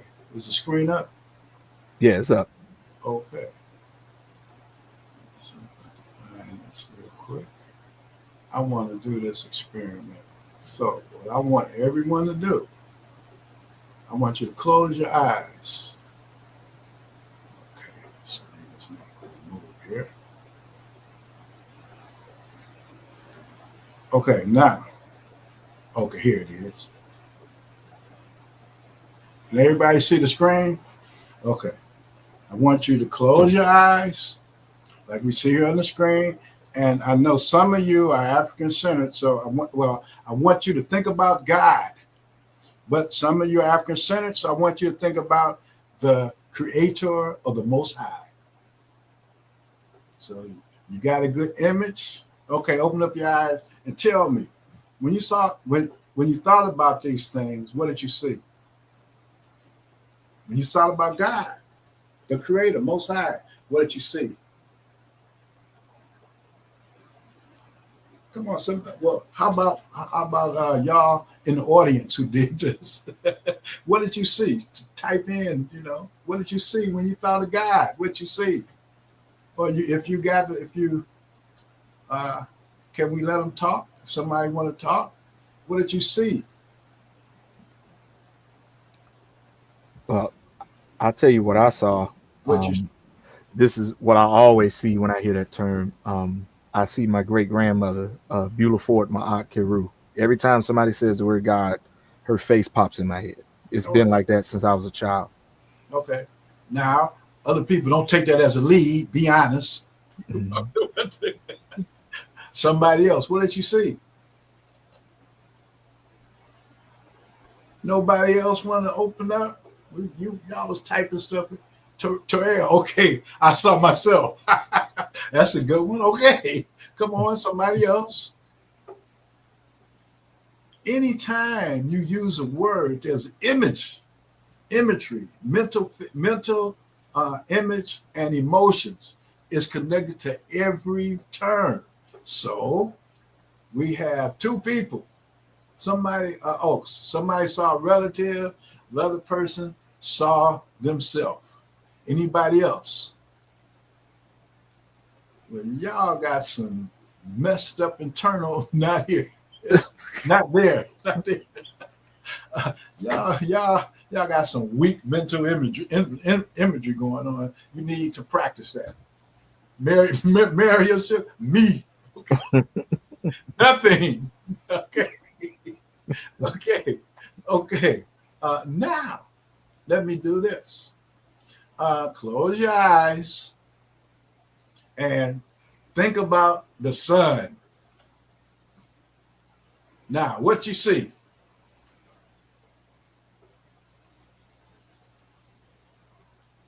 Anybody? How about those who already answered? It's Muriel. What did you see? Terrell, what did you see? The sun. You saw the sun. Okay, that's good. Institute of Comedic Philology. Who is that? Monica? Yeah, that was me. Oh, that's you. Okay, okay. The sun. I've seen Rob. That's what I've seen. Rob. Excellent. Okay. Mm-hmm. Anybody else? The sun. Now, when I asked you for one, right? The abstract one, we come up with all type of stuff. Me, my auntie, all type of stuff because it's abstract. God can be anything. It can be conceived in your brain as anything. That's why you can say, "Do you believe in God?" Remember, you can only. I got mad. I got mad to use the term God. Good. Thank you. I'm glad you did. But that's the point. It's like that. It's so abstract. It can be anything. But when you say the sun, you get something. Everybody come up with the same thing or nearly the same thing. It's not this abstraction. But that's my point. Is that like we use these terms as if they actually mean something. And we've already shown that we use the term God. People come up with all type of stuff. Are you talking about the same being, the same entity? No, because you can see already that it's so abstract, it can mean anything. But when you say the sun, you get something that everybody experiences almost the same way. So there's a certain type of unity, so to speak, in the way people think and feel about certain things of nature. This is what makes nature so important. And this is why we have to get our thinking back into nature. And by that, I mean, we have to use terms that are more realistic in terms of expressing actual physical events than we do normally. So another example I like to use it's with folks is something that we have forgotten, and that is word meaning is not the same as word function. So the example I use in the book is the word democracy. When you look up democracy dictionary in a book, when you look up the meaning of democracy in the dictionary, it's a beautiful word. It's like, wow, it sounds excellent. Democracy doesn't function like that. Democracy, the way it functions in the world, is a major tool of white supremacy. Well, that's not in the dictionary. So we have to understand that, like, because of white supremacy, it's absolutely a necessity that we stop using dictionary meaning of the words and start looking at how the word functions.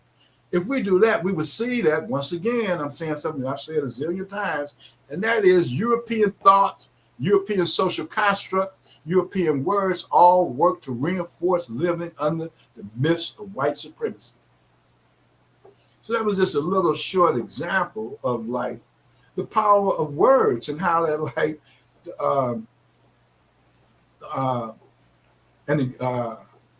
something that a point I make in the book is this: for words to have real meaning and function for us, we have to learn to examine not the meaning of the word, but we have to examine how the word functions.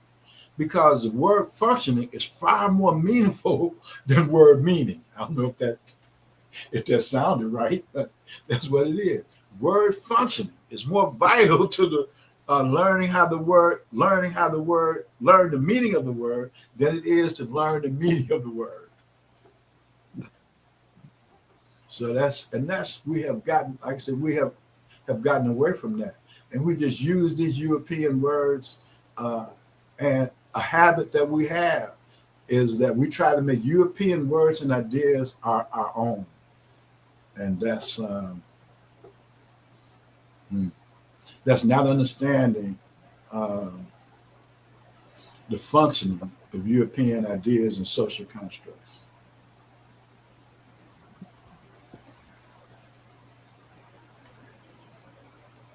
All right.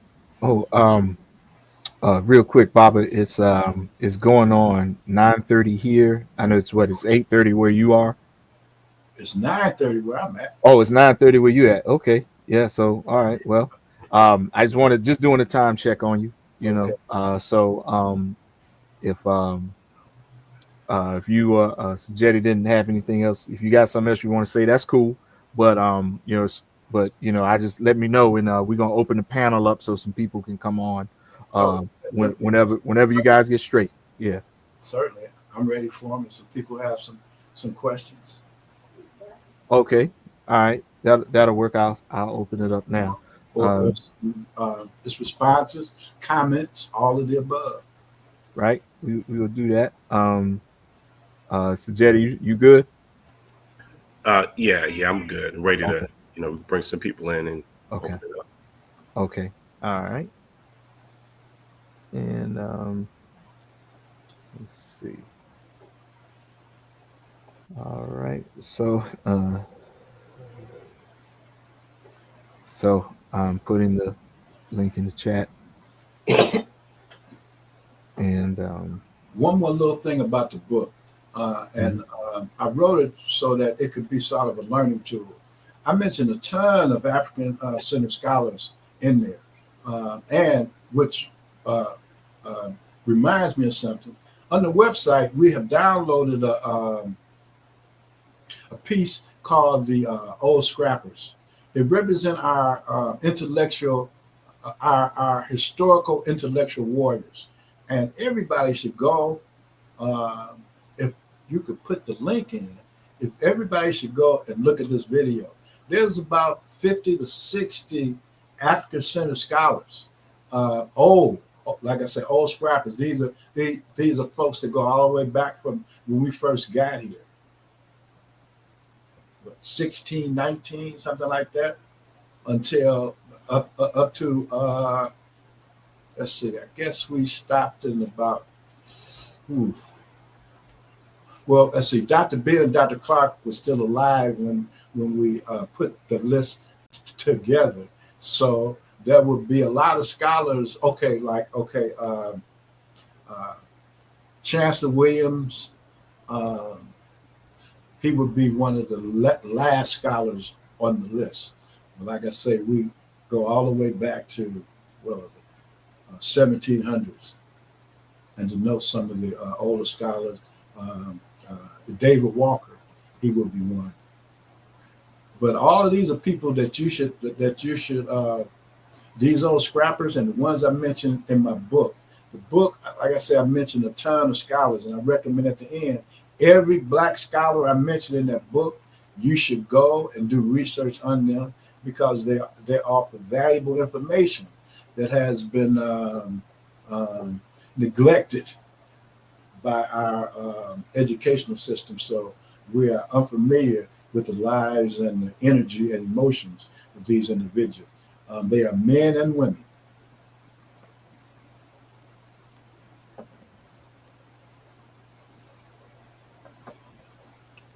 all right.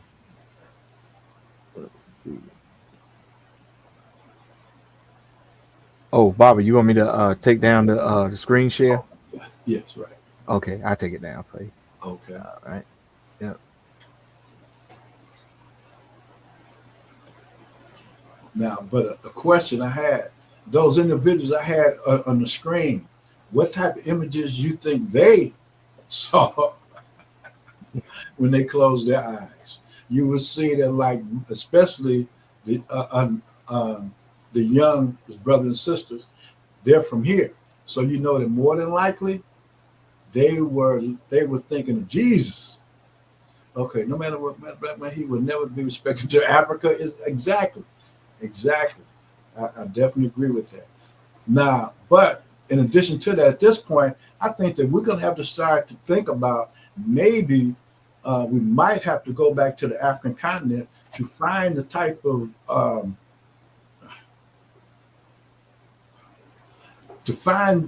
the type of people that we need, because we can't even get nothing done is with niggas here. So we're going to have to go someplace where niggas haven't been are not so extensive. Yeah, that's always a good idea. So, yeah, Okay, well, we have no questions. That's yeah. I mean, true. yeah. I mean, I put the link in the chat. So, what y'all doing? Don't clam up now.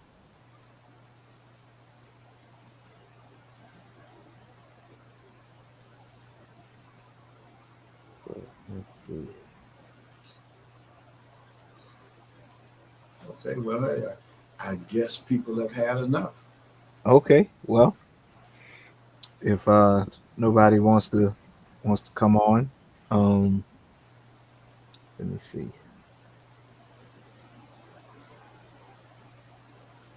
Well, that's definitely my fault. I didn't stimulate you guys enough with information um, to generate questions. Well, we got a few in the chat. We can go through them. Yeah. Like I say, I think we're gonna have to. I think we're gonna have to go to the continent to get that done. I really don't know if we can do that here. These Europeans are kicking our ass here. I mean, that's the best I can say. Okay, this brother right here is a perfect example. Outstanding student and African Center scholar. Speaks Meta Nature and a few other African languages. They ran him out the country. Mm. Dr. Moore is in South America now. Mm-hmm. I repeat, we might have to think about this, people. That Mm-hmm. America has been kicking the black man's ass to such an extent until we think of ourselves as niggas. And I really don't think we understand the severity of that. Mm-hmm. Yeah, I agree. Yeah, and peace to the good brother too. Long time since it's been a while since I've seen you, but peace to you. Yeah, I hope everything's well with the family. And we got one more. What's the importance of studying the Meta-Nature language? The Meta-Nature language offers one of the problems we have is the manner in which we think. And we have to realize that these Europeans have screwed up our brains in terms of thinking. The Meta-Nature language turns you on to a worldview um, um, that is vastly different than the one you have been educated under. It also um, realigns your brain. It realigns your brain so that you become more African and you learn to appreciate nature more. Nature. You learn to appreciate nature more. You also learn practical ideas and concepts, social constructs that you can use to replace the sickening social constructs that the Western world have given us to try to understand um, its reality and the world around us. African languages is one of the best sources for this. Meta Nature being a unique language because it's the world's oldest language. It's also a picture-based language. We have almost every ancient country, I say almost every ancient language started out in a picture-based form. The people, the Africans of Kemet, never discarded this picture form of language. Every nation gave up their picture form of language. One reason because drawing and writing in pictures is too difficult. Even in the Meta Nature, they had a script that is as old as the Meta Nature itself. Why? Because writing in symbols are too difficult. So human beings came up with a simpler way. But the priests of Kemet never fully discarded because they realized that they would lose access to the way that the ancestors thought. So they always kept their picture language. By learning this language, you're learning to communicate with some of your oldest ancestors in a direct manner. We have been putting these ideas into our head in a very corrupt way because we have been using Europeans. We represent the first generation of African scholars who have approached the study of Kemet based upon learning the Meta Nature language, the voice, learning Kemet based upon the voice of our ancestors, not someone else interpreting the voice for you. That's the major benefit of learning this language. You get a chance to put these ideas into your brain in the original form without intervention and interpretation. Yeah, excellent answer. Yeah, yeah, that's something that Mama Ricchetti says all the time. You learn to read it for yourself, and Yeah. you don't have to rely on what other people say. All right. And got one more question: how to get the book? Baba, we're gonna let you talk about it, but we're gonna put it in the chat too. Yes, you can get it at lulu.com. You can also contact me. I still have some copies. I generally have copies on hand for folks, so you can. The book costs $35 online. It costs $30 for me. You can go to lulu.com or send me an email. If you could put my email address up for me, I appreciate that. Oh, you already put it in the chat? Yeah, if you could put it in the chat. I got you. Yep.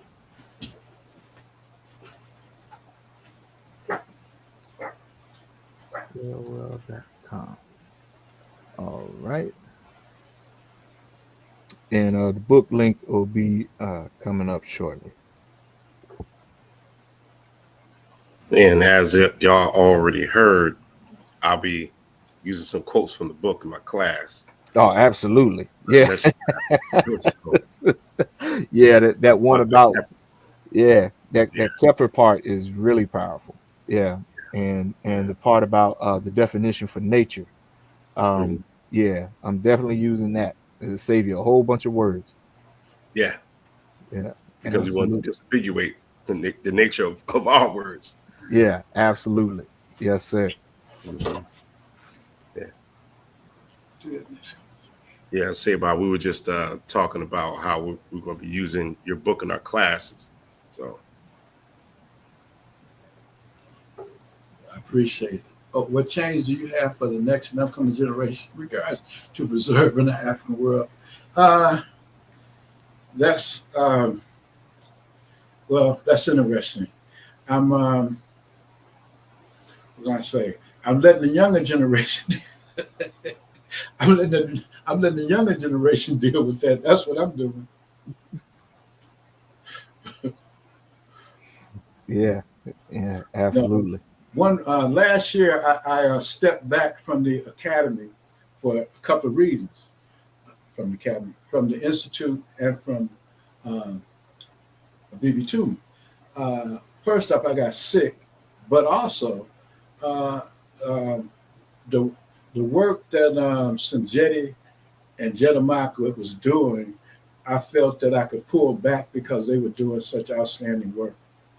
And me and Ricchetti both really appreciate the work that you guys are doing because you take a lot of the load off us. I'm old, and Riketti is older than me. So we both realize that this is that we have to have younger people to take um, some of the load off us, but also to take the full load once we are out of here, so to speak. So I just want to thank you two for the work you've done, and I really you the meta nature has enabled me to have access to younger minds like you all, because you all are getting a lot of gray hair at this point yourself. So you're not ever catch up with me, but Yeah. uh, uh, you're doing your own thing, and I really appreciate you guys. I just want to let you know that. I'm sure that you know that. Oh, Well, wow. look, thank you, Dua, for setting the example, setting the foundation. We got some big shoes to fill. What I mean, we got tall shoulders to stand upon. So, Yeah. you know what I'm saying? To you. Yeah, definitely. And we couldn't do what we do if it wasn't for y'all. Like, there's no doubt about it. Yeah, definitely. Well, this shoulder's not that tall. I'm only 5'9".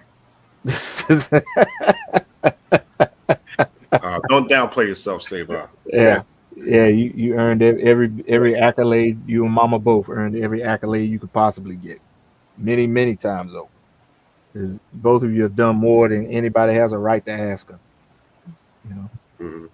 So, all right, we'll go ahead and we're gonna start. Oh, got one person here, and I'm not talking to nobody in particular, just because I don't know who's gonna come up.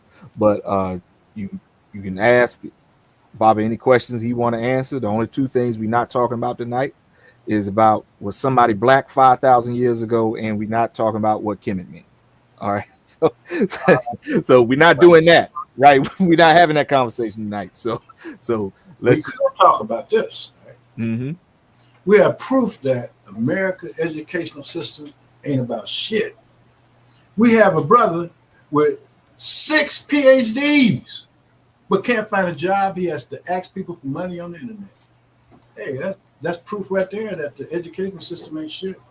Yeah, And for those of you who don't know the pun I'm talking about, I'm not gonna say anything else. Some of y'all know. Y'all that don't, hey, sorry.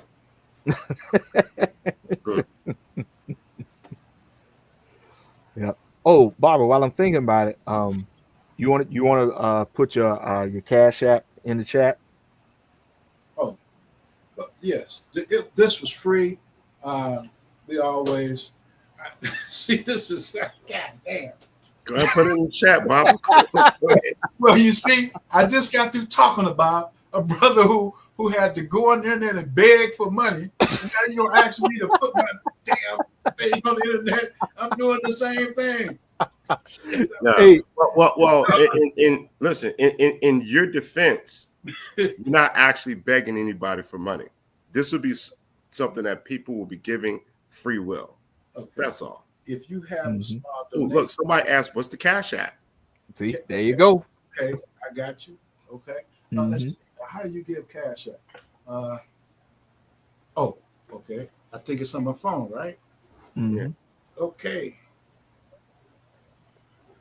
So I think we got one person in there, Djedemankh. Okay. Yep. Okay, it's a phone number. Well, you can just give us your handle. Like, I think I got it. Hold on. Okay. Let me look. I think I got it in here. Let's see. Yeah. As much as I use the internet, I'm still a little internet challenged. My granddaughter was calling me out over the other day because, of course, she's going to help me use my phone. So I had to suffer her talking about her granddad. All right, everyone. We Seba Bonotchi's Cash App is in the chat.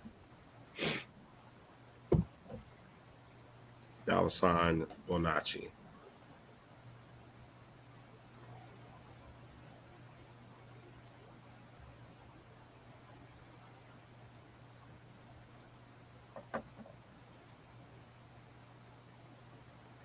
All right, do I?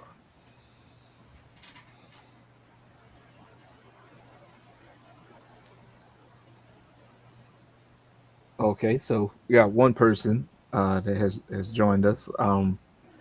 Feel free to speak up whenever you get ready. Sure. Hotep family, hope everyone is doing well and your families are doing well.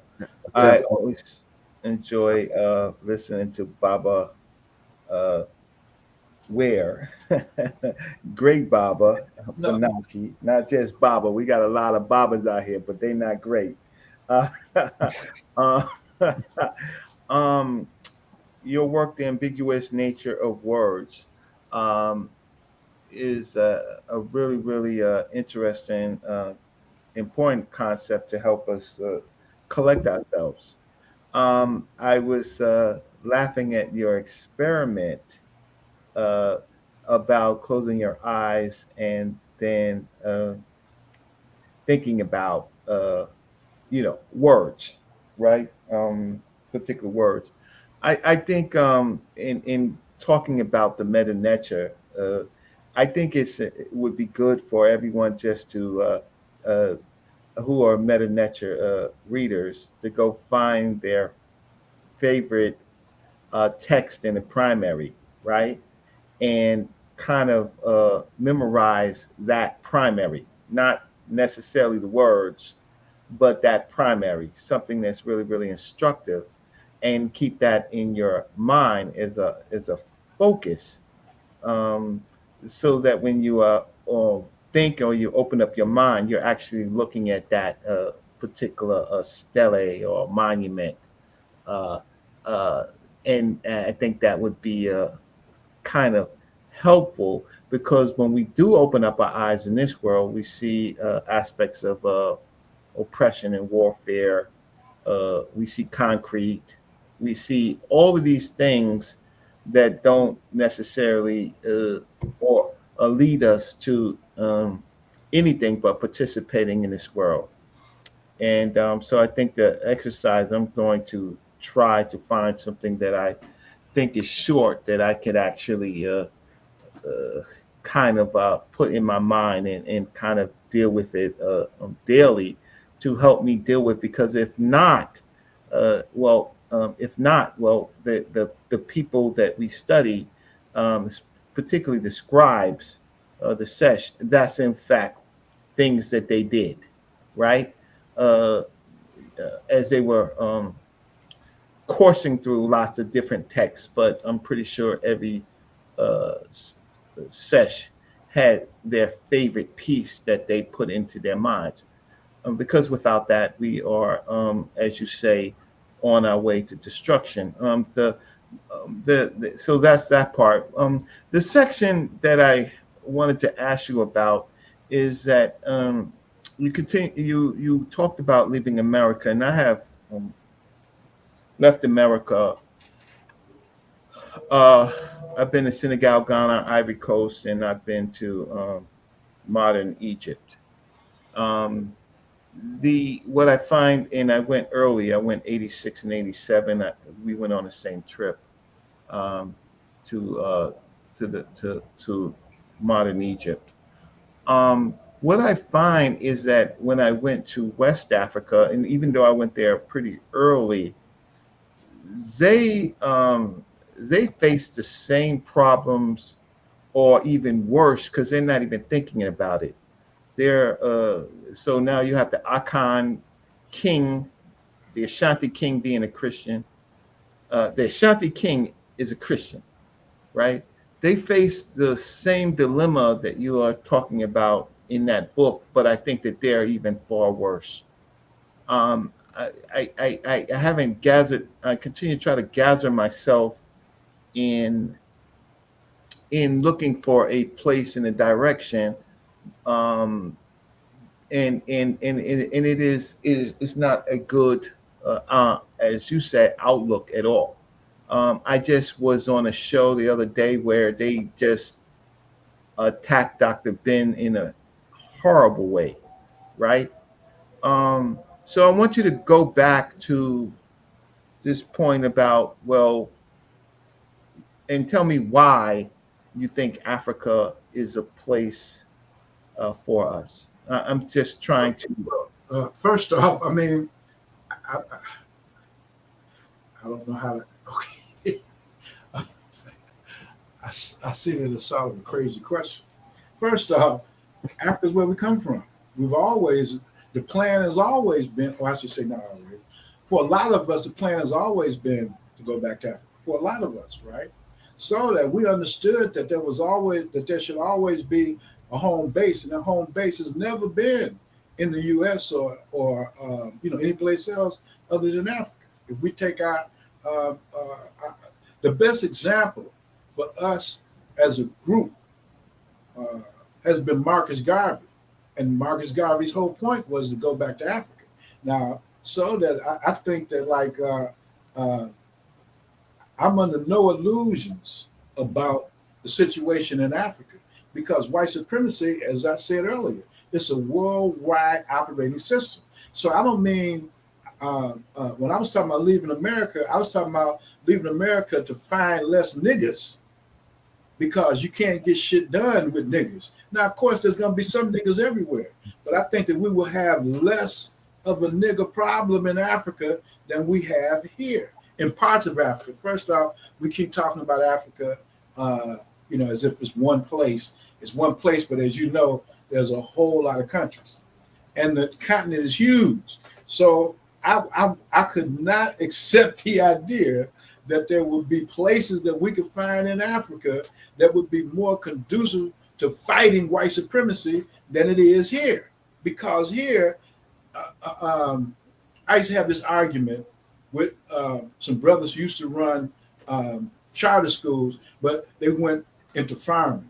And I would tell them that with charter schools, without the charter schools, you're not going to raise people with the consciousness to protect the farms. Because we're raising because there's too many niggas. So with less niggas, we would have more of a chance to doing what we have to do because we're going to always have to fight the enemy within ourselves. And I mean within our own group. Here, there are too many, you're going to have more niggas than you have anything else. So that's why I think that we'll find less niggas in Africa. I say less. Now remember, you have to listen to what I say. I didn't say none. I said we'll find less niggas in Africa. And more people who have, and we'll find more people who inner voice haven't been deadened like it is here. We'll find more people whose group consciousness haven't been destroyed like it is here. We have no group unity as here. We fight amongst each other than we do anybody else. Half the commentary that we have on the internet is black people arguing and fighting against other black people. So that's why I think we'll find that we're going to have to find a solution outside of the U.S. Matter of fact, we're probably going to have to wind up fighting half of the niggas here because they're going to be with the white people because they're too brainwashed to even, they're too brainwashed so that emotionally they don't even have the emotional content to be is united with us. They're going to feel more comfortable being united with white people. Did that answer your question, Brother Reggie? Yeah, I heard you, and I respect you. I'm gonna take it and think about it, and then maybe we will talk. I'm never going to. It's too early for me to bring in more points of it. But I am grateful of your time.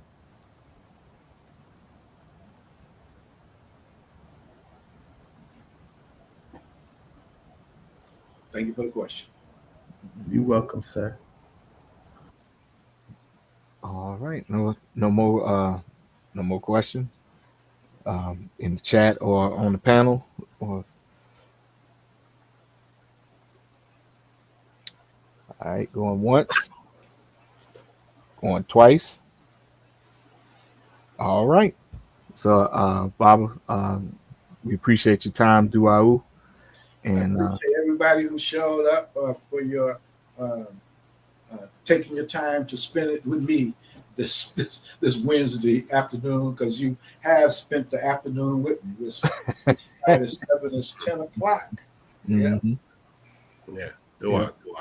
Do I for, sharing, sharing your wisdom, sharing perspective and your experience. So do I. Yeah. Yeah, and due out to you, brother Jetty, for joining the panel with us tonight. And it's just rare, we don't get to do this enough. So Yeah. We yeah, got to do yeah, this some more. You know what yeah, I'm saying? yeah, And absolutely. adoration to you, Djedemankh, man. You Yes. good brother.